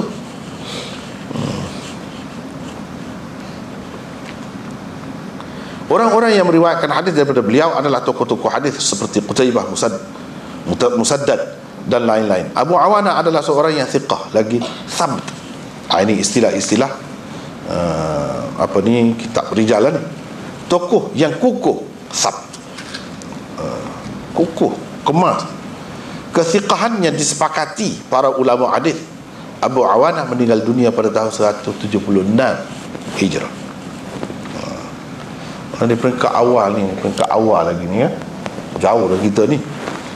Di peringkat ni kita hadis pun tak ada lagi ni, tak ada lagi. Kitab Tirmizi ni tak ada lagi lah. Di guru kepada guru Tirmizi. Di peringkat awal sangat ni. Pada masa tu ulama-ulama menilai seseorang perawi itu dia pada banyak sudut. Antaranya ingatan dia tu kuat. Banyak daripada mereka ni dia tak ada kitab pun, tapi dia bila tanya dia boleh sebut ini hadis yang ada pada dia dengan sanad yang lengkap, dengan cukup barisnya cukup tepat. Itu dipujilah, disanjunglah orang macam ni sebab dia ingat betul-betul. Ada juga yang tulis, yang tulis tu dia tulis betul lah sebab dia tidak yakin dengan ingatan dia. Bila perlu dia buka kitab dia, ini kitab begini riwayat tu. Itu pun termasuk dalam perawi yang dhabit, termasuk dalam dhabit. Mana ingatan, catatan dia tu bagus. Semua tu dia ambil kira. Kalau ada kecuaian sikit je, dia jadi jatuhlah kedudukannya. Dia jatuhlah. Kalau sepatutnya dia boleh jadi perawi sahih, tidak boleh jadi sahih, hanya perawi hasan. Sudah tu. Kalau ingatan dia kurang kuat nak banding dengan yang satu lagi, yang satu lagi kuat, dia boleh jadi perawi sahih. Kalau ingatan dia kurang kuat, dia boleh jadi hasan saja, turun darjatnya. Hadis tu sendiri jadi turun. Bukan yang Rasulullah SAW sabda tu sendiri berbeza-beza, tidak ada nilainya, kurang nilainya, tidak. Kalau yang Rasulullah tu sama saja. Kalau yang betul-betul yang Rasulullah ucapkan itu sama saja. Tetapi ini berdasarkan perawi-perawi itu ditentukan sahih ke hasan ke berdasarkan perawi, dhaif ke berdasarkan perawi. Antara kaedah yang penting tu. Jadi dengan sebab itu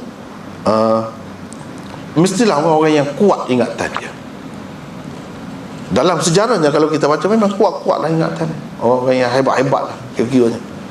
Kalau kurang sikit dia turun darjat dia. Hadis itu akan dihukum sebagai dhaif. Bukan nak kata ya Rasulullah SAW itu sendiri ucapkan dhaif. Mana boleh dhaif? Tidak dhaif. Tetapi kita tidak pasti betul-betul Rasulullah kata macam itu. Berdasarkan orang ni ingatan dia tak kuat sangat, boleh jadi dia tak tepat. Ada berubah di sana sini, lafaz dia ke ataupun baris dia ke berubah. Jadi itu sebab dikatakan dhaif ni.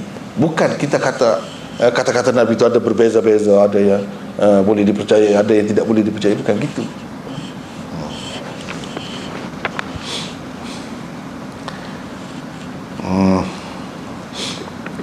Kemudian perawi Imam Tirmizi ambil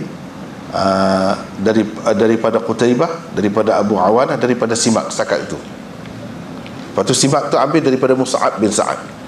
Imam Tirmizi kata ada tu kalau kita perhati tu kan, jadi saya terjemahkan sebab susah nak terjemah tu tu. Cuba tengok terjemahan muka surat 6 tu, kata Imam Tirmizi lagi Hannad juga meriwayatkan. Mana selain Qutaibah, Hannad juga meriwayatkan. Itu maksud tu. Itu maksud sebiji tu, itu maksudnya.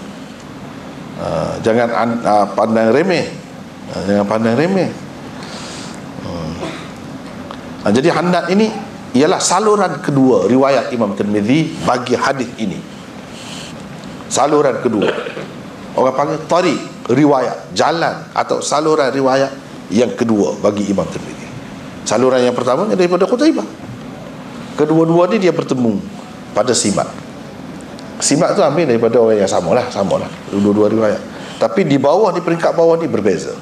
Sampai ke satu tempat, iaitu Simak, dia bertemu di situ. Ini Hannad. Nama penuhnya ialah Hannad ibn Sari bin Mus'ab. Hannad Ibn Sari adalah seorang muhaddis Kufah yang terkenal dengan kezuhudannya. Jadi kita boleh tahulah kalau bincang tentang perawi ni, orang ni latar belakang dia macam mana, perangai dia macam mana. Secara ringkas saja di sini.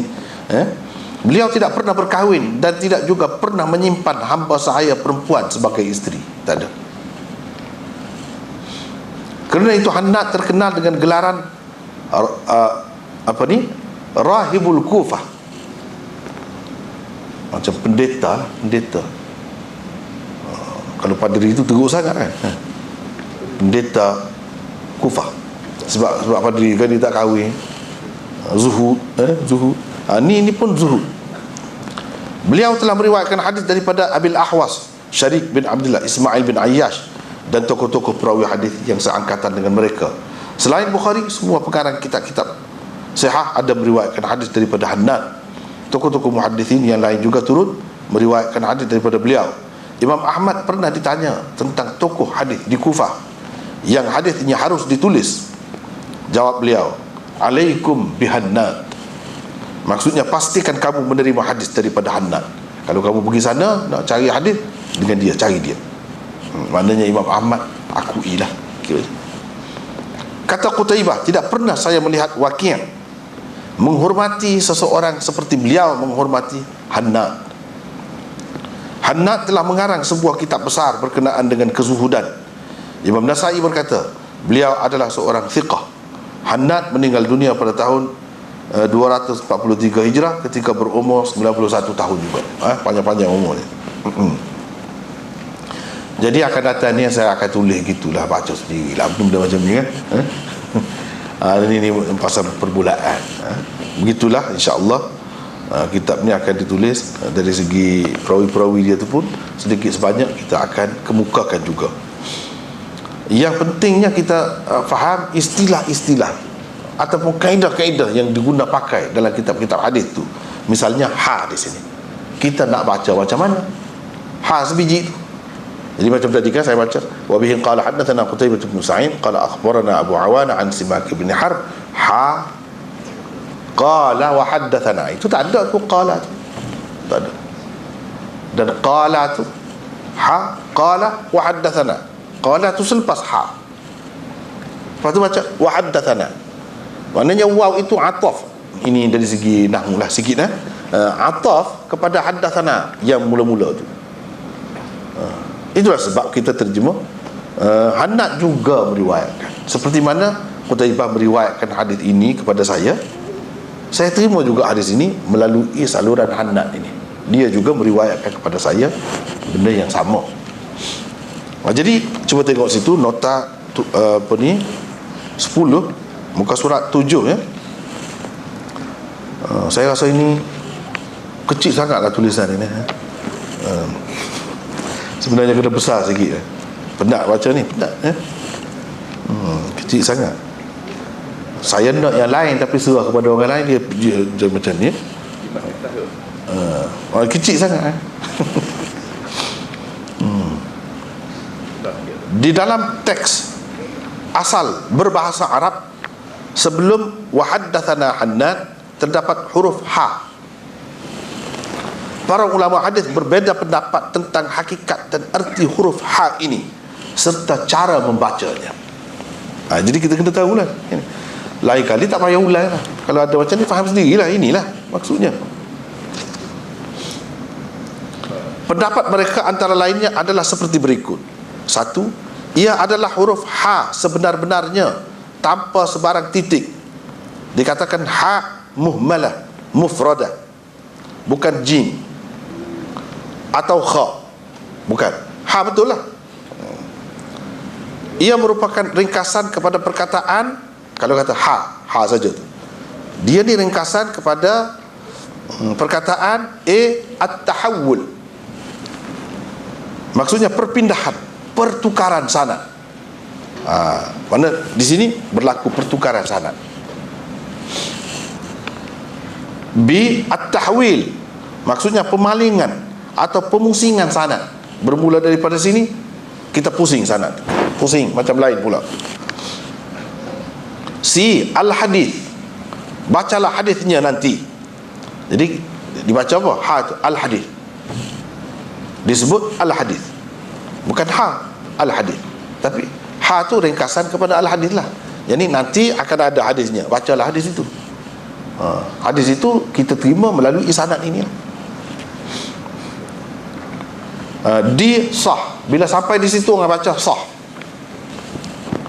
Wa bihi qala hadatsana Qutaibah bin Sa'id qala akhbarana Abu Awana an Simak bin Harb sah. Baca begitu. Betul. Jangan kata ini keliru pula. Jangan kata begitu. Betul. Ini betul macam ni.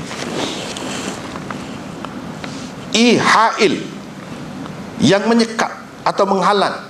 Ini memisahkan sanad yang sebelumnya. Memisahkan sanad yang sebelumnya.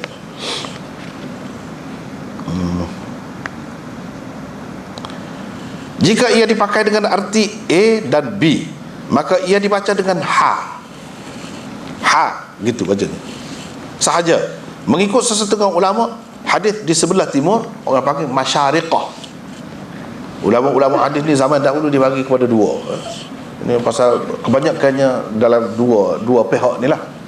Kalau masyariqah ni macam Bukhara, Samarqand, Khurasan, itu masyariqah, ulama-ulama sebelah timur. Ulama-ulama hadis sebelah timur. Kalau magharibah, ulama-ulama hadis sebelah barat, macam zaman dahulu di Morocco, Algeria, Spanyol dan sebagainya, itu magharibah, dipanggil sebagai magharibah, ulama-ulama hadis di sebelah barat.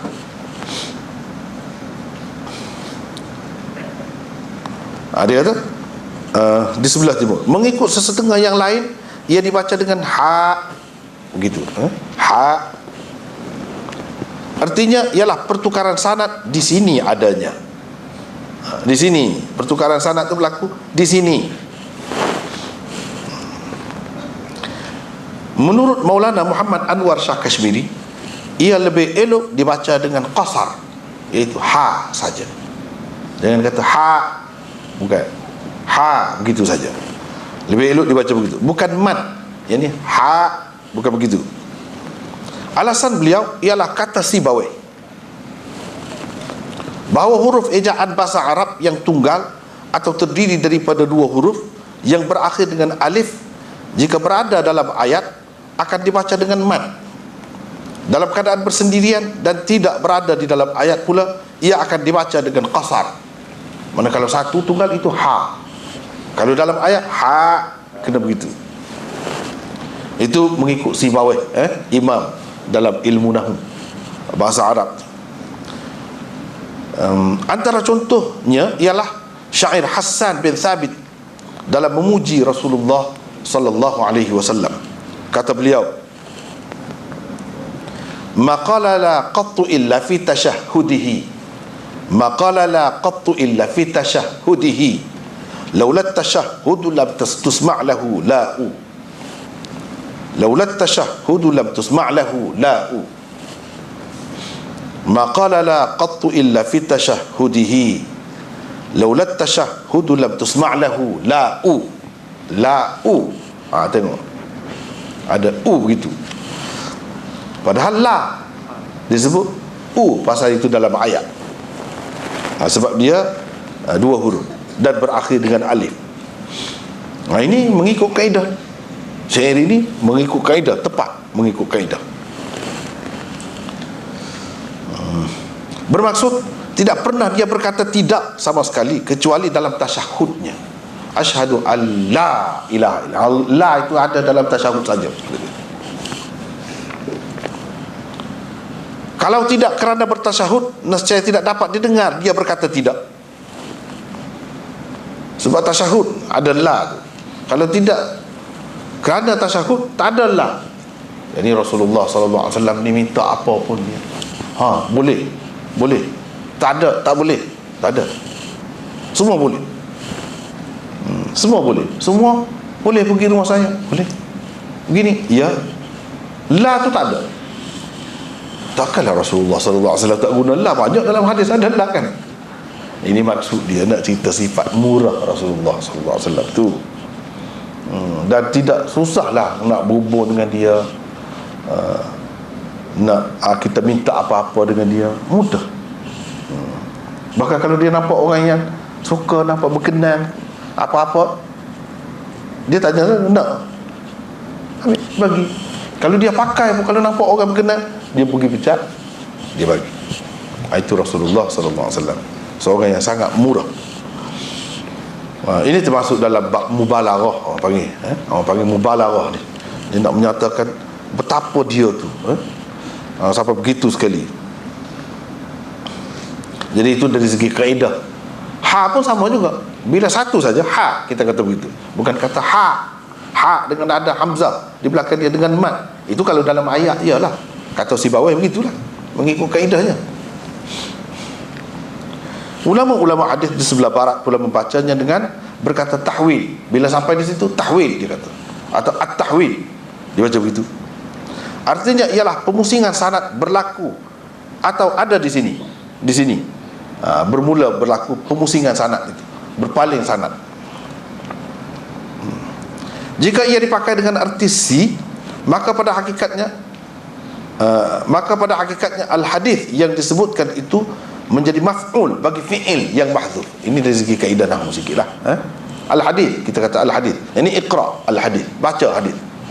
Al-haditha, al-hadis. Ini bacalah hadis itu nanti. Jadi bukan al-hadis itu saja. Apa maksud dia? Ini bacalah hadis itu nanti. Iqra al-hadis. Takdirnya ialah iqra al-hadis. Pada kira-kiranya kalau nak sebut begitulah. Tapi dia tak sebut iqra al-hadith, dia sebut al-hadith sahaja. Maklumlah, seperti dalam ayat Quran kan, dia tak tulis habis al-ayat dia. Ini bacalah ayat itu seterusnya. Iqra al-ayat ila akhiriha, misalnya kita kata. Begitulah.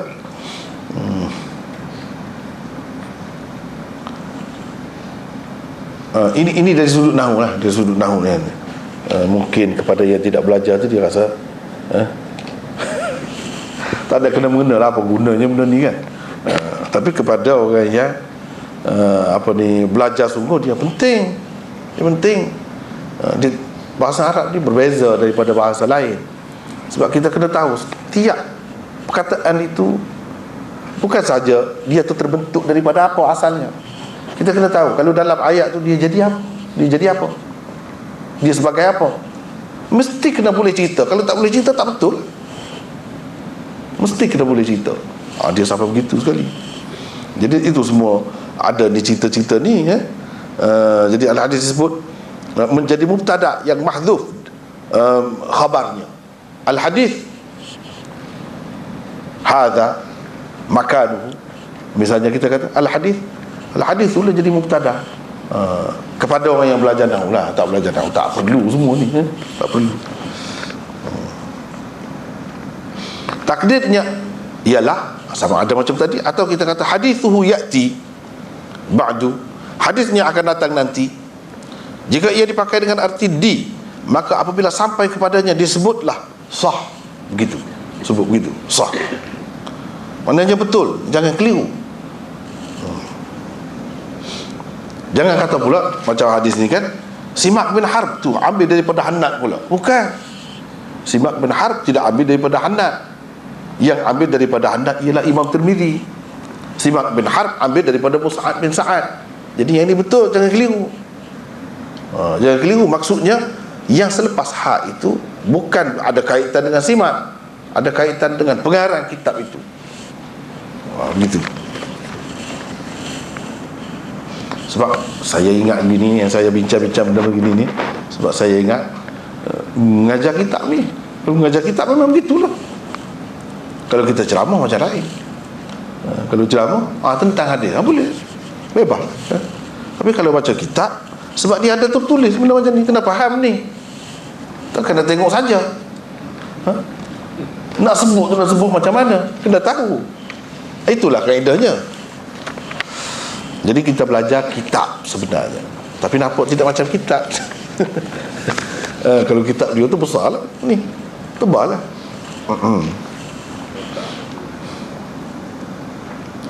Dan jika ia dipakai dengan arti i pula, ia akan diabaikan tanpa disebut apa-apa apabila sampai kepadanya. Sampai situ cuma penanda saja. Di sini bertukar dah sanadnya, tapi tidak dibaca apa-apa. Boleh juga macam tu, boleh juga. Ia hanya dikira sebagai pemisah di antara dua sanad semata-mata. Itu yang pertama, bahagian yang pertama dan pecahannya. Yang kedua, ia sebenarnya adalah huruf kha. Ada juga yang berpendapat begitu. Jadi bukan ha, tapi kha. Bukan huruf ha seperti yang disebutkan tadi. Sama ada ia merupakan ringkasan kepada isnadun akhar. Jadi kha di sini maksudnya isnadun akhar, sanad yang lain pula. Di sini sanad yang lain pula. Tadi sanad lain, di sini sanad lain pula. Itu maksudnya isnadun akhar. Atau bi iqra ila akhirih. Kha maksudnya bacalah sampai ke akhir. Jangan berhenti situ, baca sampai ke akhir. Jadi itulah hakikat ha dan cara baca dia. Begitulah. Kemudian orang panggil ini tahwil atau penukaran isnad terbahagi kepada dua bentuk. Macam ni, daripada bawah ni dia dua, dia bertemu di atas. Daripada bawah dua, dia bertemu di atas. Ada juga sanad daripada bawah satu, dia berpisah di atas. Ada juga yang macam tu. Itu pun tahwil juga. Bila sampai di tempat berpisah tu, adalah ha ni. Ha ni akan ada. Atau di tempat berpisah, atau di tempat bertemu, akan ada ha. Jadi dua cara yang ada, itulah yang saya sebutkan di sini.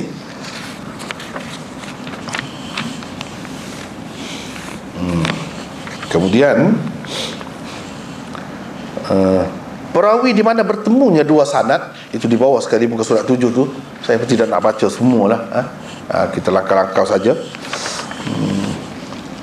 Yang berbeza tadi dipanggil madarul isnad. Madar. Siapa madar bagi hadis ini? Madarnya ialah Simak bin Harb. Kita kata begitu. Sebab pada dia tu bertemu dua sanad yang lain-lain tadi, bertemu di situ. Madar maknanya paksi. Dialah paksi riwayat ini. Punca kepada riwayat ini dia. Perawi yang merupakan paksi kepada sesuatu hadis, atau makhrajul isnad, perawi yang merupakan punca bagi suatu hadis. Boleh juga begitu. Hadis pertama yang dikemukakan oleh Tirmizi ini misalnya diriwayatkan oleh Qutaibah dan Hannad melalui dua saluran riwayat yang berbeza. Kemudian kedua-dua saluran riwayat mereka bertemu pada Simak bin Harb. Dengan itu Simak bin Harb adalah madarul isnad bagi hadis berkenaan. Ini kaedah lah. Sebab kita baca ni, kita duduk bincang ni, kitab Tirmizi yang lengkap. Ada juga orang yang syarah. Misalnya kita ni, peserta-peserta kita yang ada ni, boleh jadi dia ada kitab Bahrul Madhi karangan Syekh Barbawi, kan masyhur kitab itu. Dialah satu-satunya yang buat kerja ni. Tapi kenapa tidak ada perbincangan macam ni? Padahal tebal dah tu kan, tebal dah banyak jilid dah kan. Tapi kenapa tidak ada perbincangan macam ni?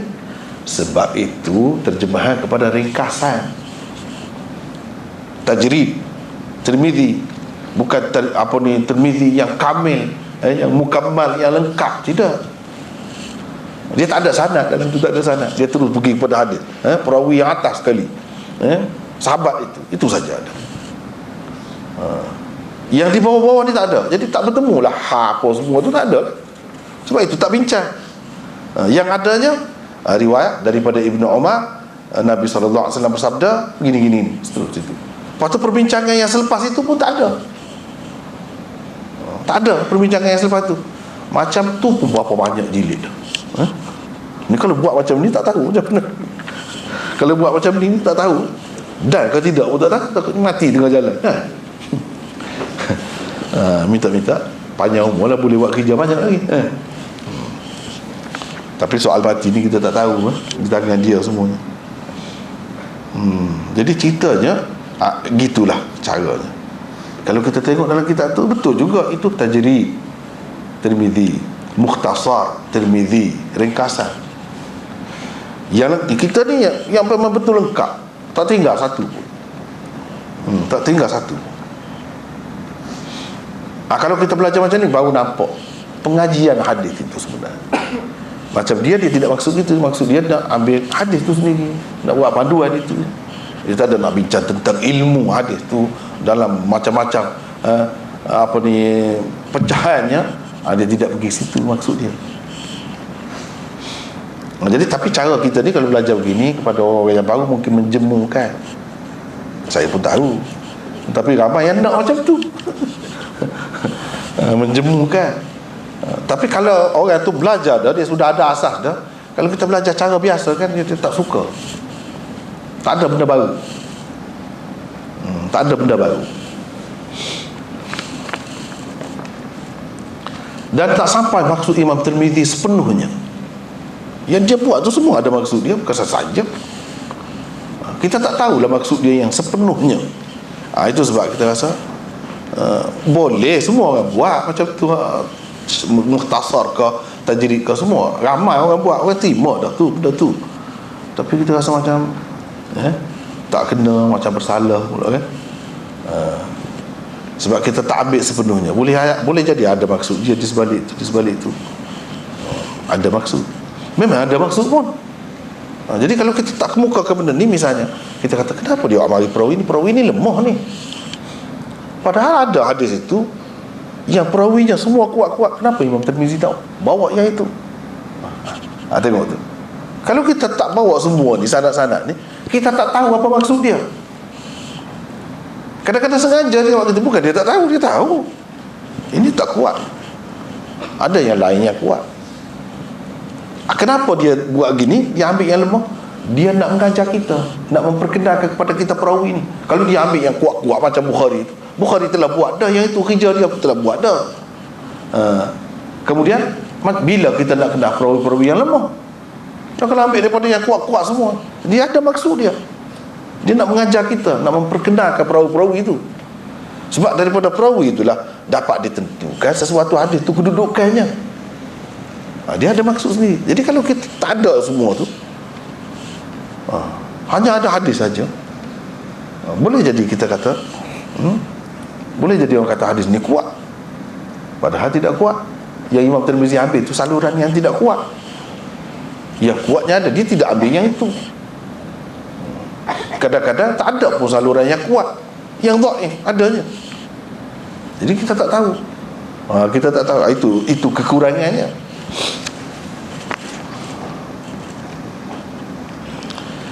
Yang kedua, ini tahwil dalam bentuk yang kedua, iaitu dia berpisah di atas. Seseorang pengarang kitab hadis mempunyai satu saja sanad bagi sesuatu hadis di permulaannya, tetapi ia berpecah dua di peringkat atasnya. Tahwil bentuk kedua ini jarang sekali terdapat di dalam kitab-kitab Sihah Sittah. Jarang sekali terdapat. Ada, tidak banyak. Yang banyaknya bentuk tahwil ini yang pertama tadi.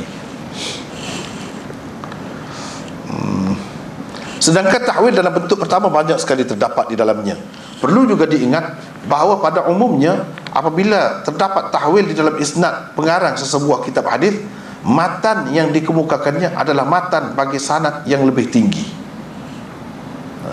Kalau dua sanad macam ni, ada dua sanad melalui Qutaibah bin Sa'id sampai kepada Simak.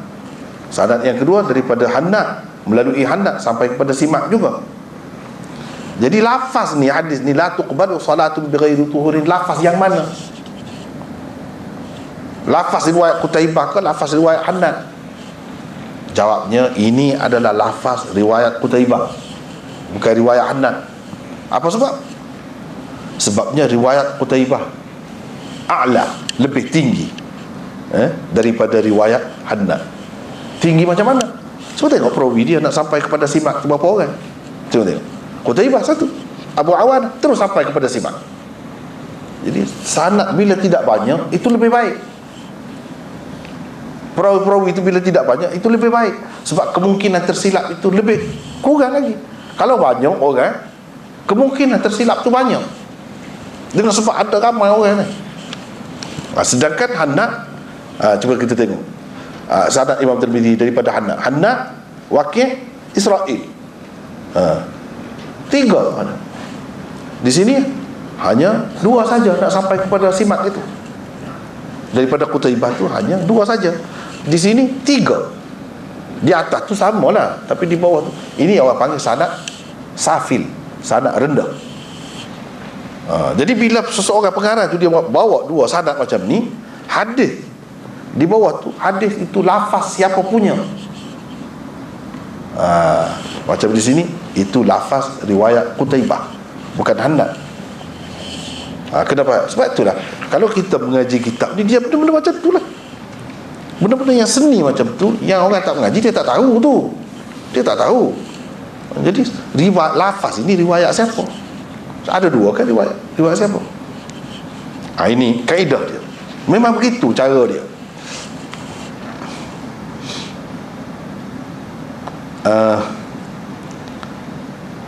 Pengarang sesebuah kitab hadis, matan yang dikemukakannya adalah matan bagi sanad yang lebih tinggi. Maksud sanad yang lebih tinggi ialah sanad yang perawi-perawinya lebih sedikit berbanding sanad yang satu lagi. Sanad Tirmizi daripada Qutaibah lebih tinggi berbanding sanad daripada Hannad, kerana di antara beliau dengan Simak di dalam sanad Qutaibah hanya ada dua orang perawi sahaja. Sedangkan di dalam sanad beliau daripada Hannad ada tiga orang perawi sebelum Simak. Tiga orang perawi sebelum Simak. Kerana itulah Imam Tirmizi mengemukakan matan yang diterimanya melalui sanad Qutaibah. Sanad Qutaibah. Beliau menyebutkan perbezaan yang terdapat di dalam riwayat Hannad daripada riwayat Qutaibah secara berasingan dengan katanya, qala Hannad fi hadithihi illa bituhurin. Kata Hannad di dalam hadis riwayatnya melainkan dengan bersuci. Dia sebut yang berbeza. Jadi yang asas ni Hadis yang disebut dengan lengkap ini berdasarkan riwayat Qutaibah. Kita tahu macam mana? Cuba tengok. Dia kata Hannad berkata dalam hadisnya. Ini yang bukan asas. Riwayat yang rendah tu tidak dijadikan asas. Riwayat itu berbeza lafaz dia. Dia la tuqbalu salatun bighairi tuhurin. Itu lafaz riwayat Qutaibah. Kalau riwayat Hannad dia kata la tuqbalu salatun bila illa bituhurin. Illa bituhurin. Itu lafaznya berbeza. Jadi illa bituhurin ini berdasarkan riwayat Hannad. Imam Tirmidzi sebut berasingan. Jadi yang pertama tadi tu, yang lain-lain semuanya adalah riwayat Qutaibah. Riwayat Qutaibah begitulah. Dalam riwayat Hannad ni berbeza dengan riwayat Qutaibah di situ saja. Yang lain sama. Iaitu dia tidak sebut bighairi tuhurin, tapi dia sebut illa bituhurin. Maknanya lebih kurang juga. Kalau bighairi tuhurin tanpa bersuci, illa bituhurin melainkan dengan bersuci, lebih kurang sama. Itu kaedah juga tu.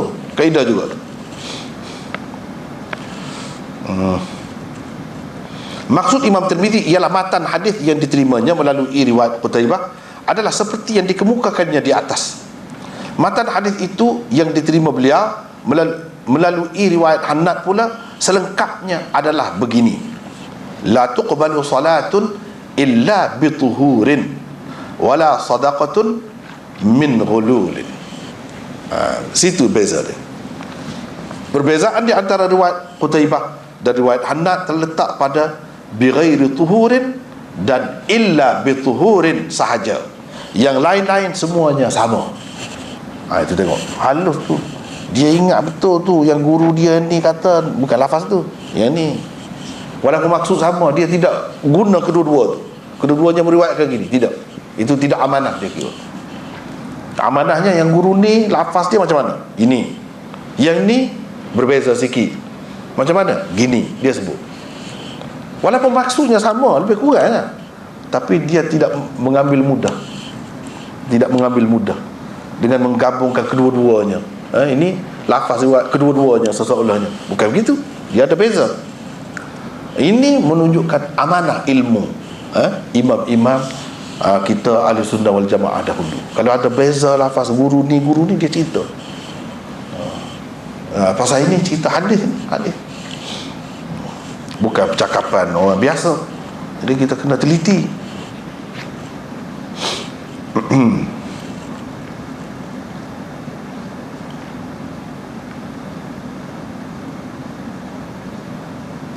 Jadi panjang ni pun tak habis ni. Jadi sebenarnya perawi yang bermasalah dalam sanad ini Simak tu sendiri, yang bermasalah sikit. Yang itu kita tinggal lain-lain banyak baca sendirilah ya. 13, cuba tengok nota 13. Simak adalah perawi yang merupakan paksi bagi hadis pertama Jami' At-Tirmidzi. Nama penuh, kunyah dan nisabnya ialah nisab, bukan nasab. Jangan kita kata ini salah. Tidak salah. Memang begitu. Nisab, bukan nasab. Apa nasabnya? Keturunannya. Ini bukan nasab, bukan keturunan. Nisab, nisbah.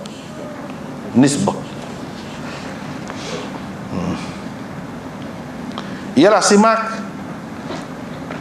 Nisbah ni macam mana? Al-Hudhali, Al-Kufi. Ada, kalau orang belajar nahwu Arab, dia ada ia nisbah di belakang. Itu maksud nisbah tu. Nisbah tu kaitannya. Misalnya kita kata dia tu, saya misalnya Al-Kelantani tu nisbah bagi saya. Man, saya ada kaitan dengan Kelantan, orang Kelantan. Begitu misalnya. Itu nisbah. Al-Kelantani, dia akhir dia tu ia nisbah, menunjukkan orang daripada berkenaan, berkaitan. Itu semua tu, itu maksud dia. Jadi nisab jamaknya, nisbah mufradnya, bukan nasab. Kalau nasab jamaknya ansab.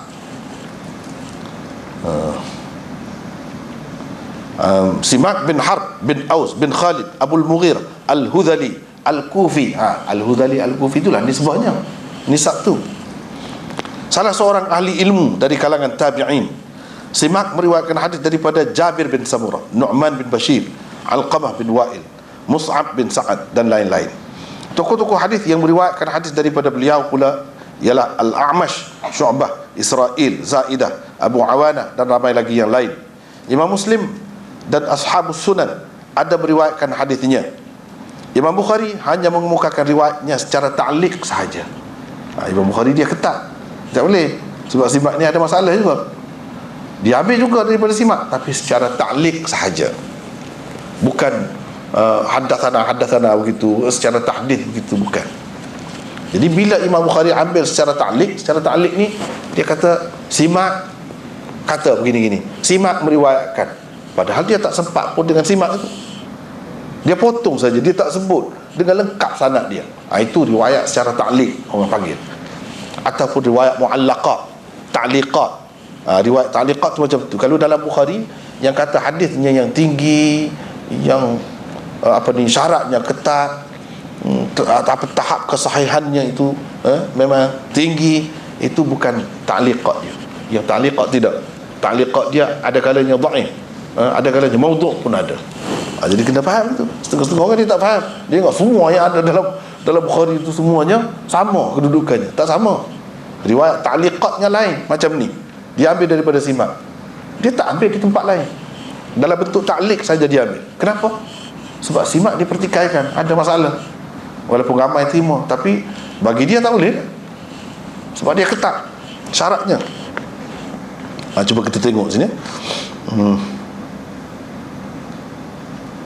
Imam Bukhari hanya mengemukakan riwayatnya secara ta'liq sahaja. Ali ibn al-Madini berkata, dia mempunyai kira-kira 200 hadis sahaja.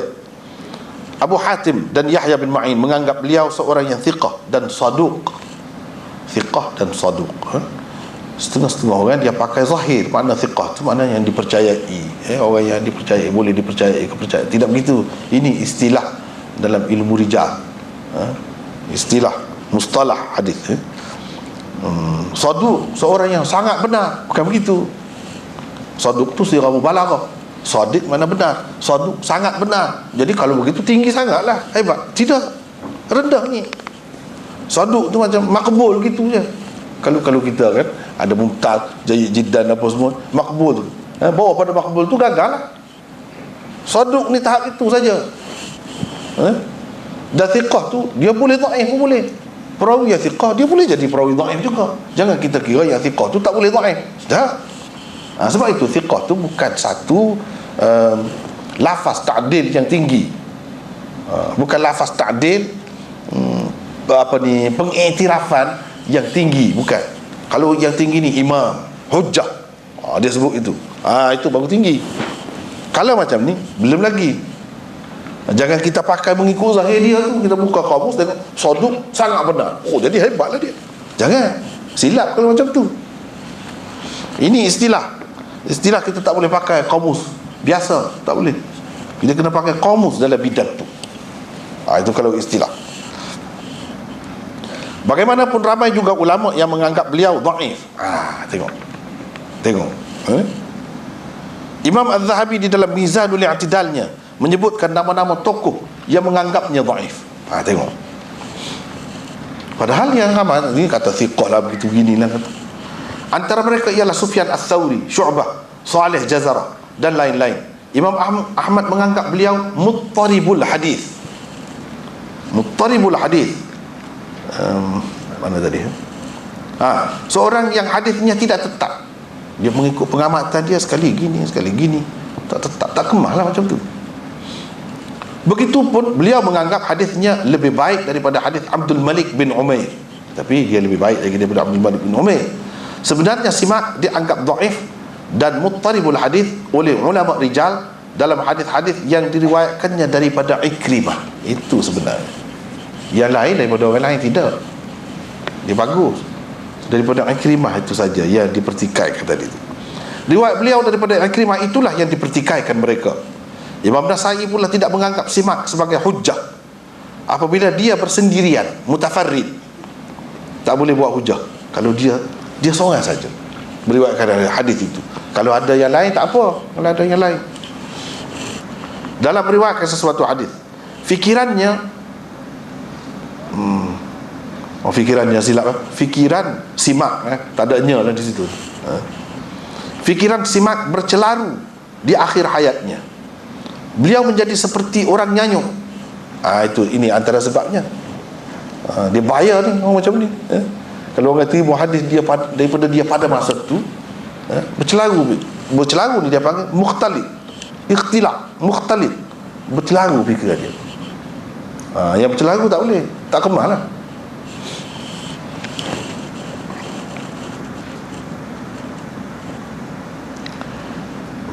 Kadang-kala beliau diajarkan oleh orang lain untuk mengungkapkan sesuatu kerana beliau tidak ingat dengan baik tentangnya.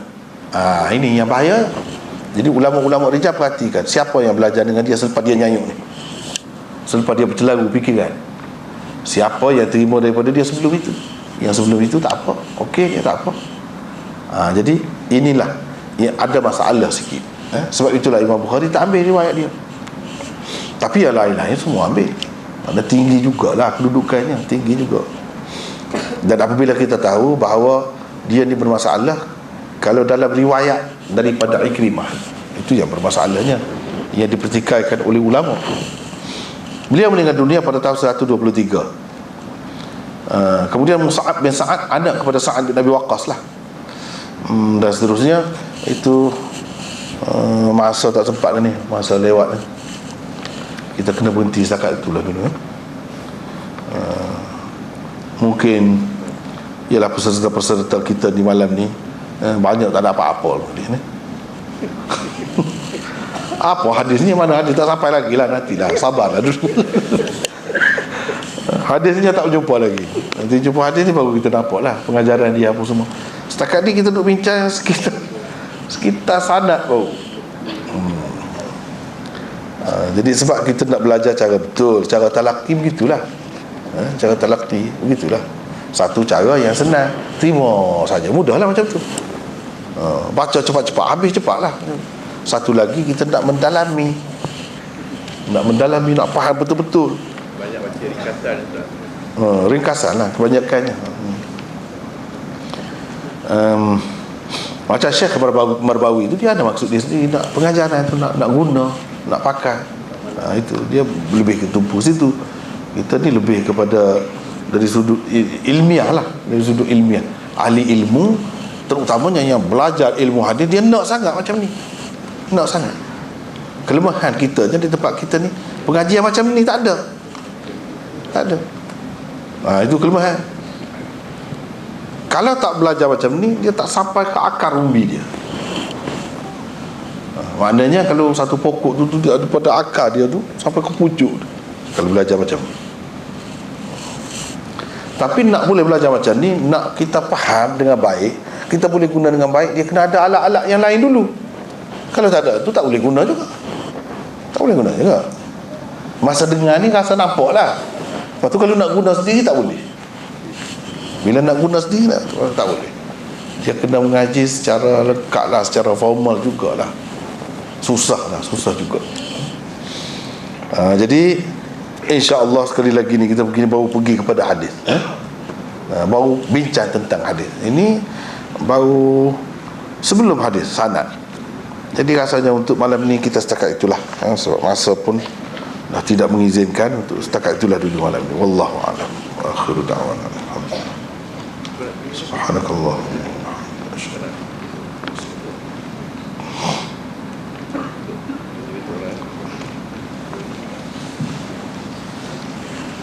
Kalau jika ada soalan boleh diajukan kepada Maulana.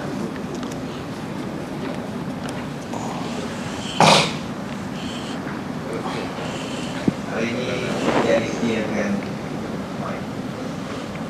boleh silakan terus kepada Maulana. Ataupun ada yang cantik di kertas ataupun sebagainya, boleh di masih kepada Maulana.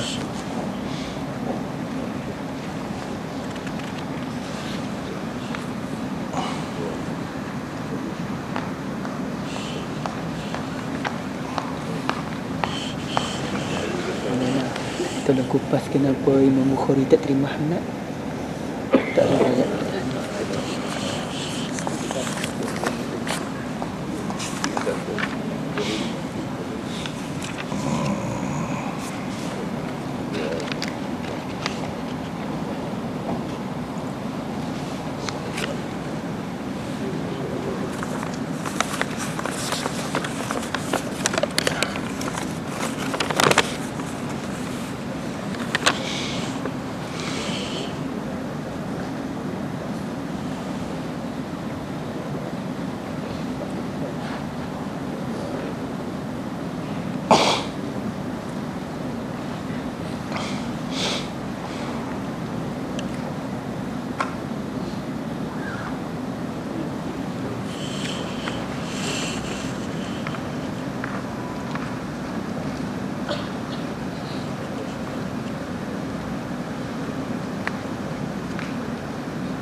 Ini ada beberapa soalan ni, tapi saya pun tak berapa jelas ni ya.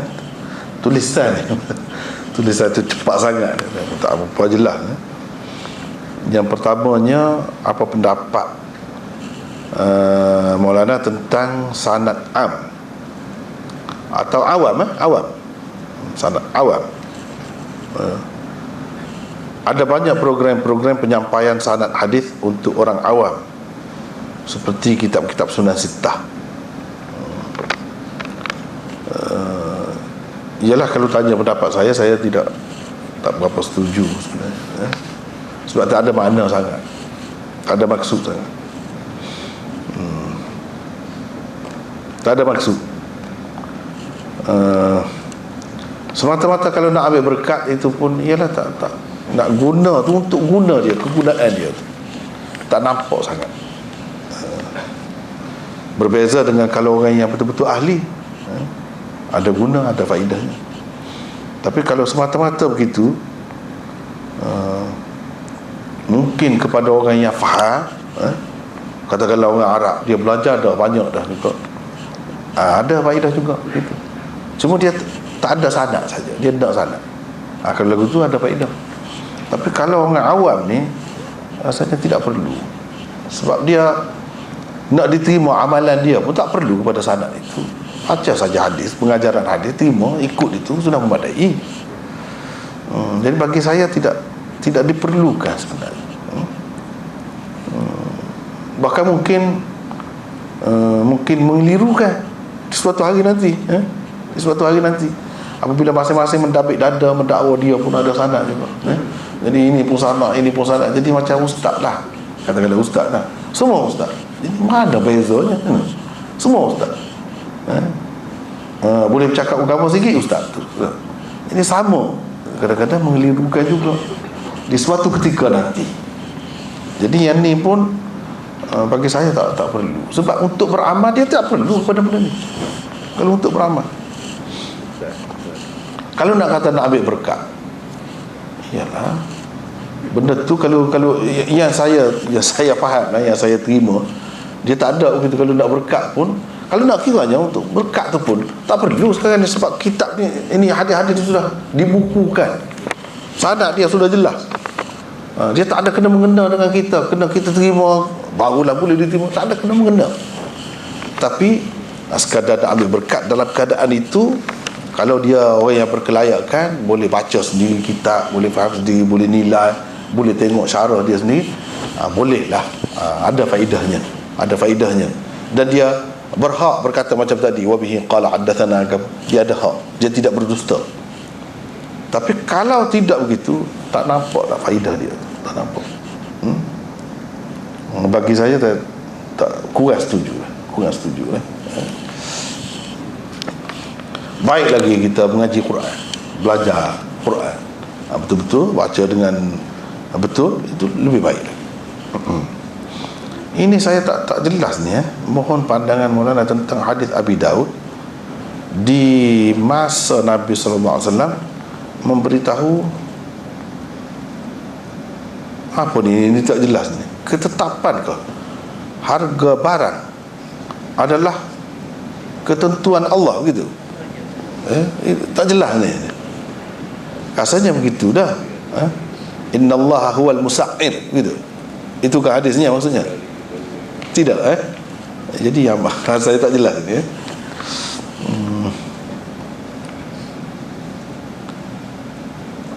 Ada tak contoh makna atau mafhum hadis akan berbeza dengan berbezanya mazhab lughah, seperti golongan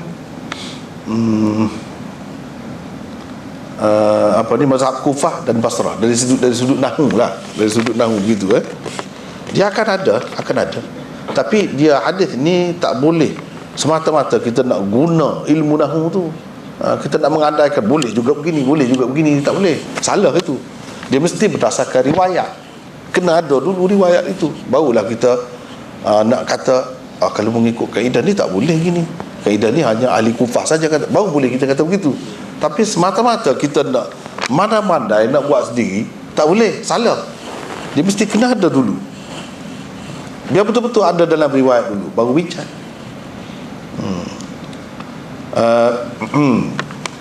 Misalnya, tapi ini dari sudut lughah, dia tak ada kena mengena dengan nahwu ni, ahli Kufah ataupun ahli Basrah, tak ada kena mengena. Misalnya dalam hadis kan ada sebut ayyukum amlaku li irbihi li arabihi, ada dua, kedua-duanya ada riwayat itu. Ketika Aisyah menceritakan Rasulullah SAW ni kalau isteri dia mai kotor, dia tidur sekali juga, bersentuh-sentuhan juga kulit. Cumanya dia suruh pakai kemas, kain tu pakai lebih kemas daripada biasa, lebih terpelihara daripada biasa, itu saja. Dan dia kata, siapa di antara kamu yang lebih dapat mengawal irbihi atau arabihi? Ada dua. Dengan sebab kita baca berbeza tu, dia jadi berbeza juga makna dia. Itu adalah kalau dari sudut khilaf nahwiyin, ahli ulama nahwu, kemudian dia tak boleh mana-mandai dalam perkara. Dia mesti kena ada riwayat dulu yang kebetulan menyokong ataupun sesuai dengan kaedah mereka, kena ada dulu. Kalau tak ada, tak boleh. Kita nak mana-mandai, tak boleh. Gitulah.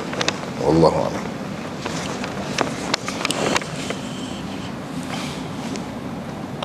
Itu dari segi ya tadi Ustaz Zul, kita minta tentang hanad ini. Kenapa Imam Bukhari tak terima?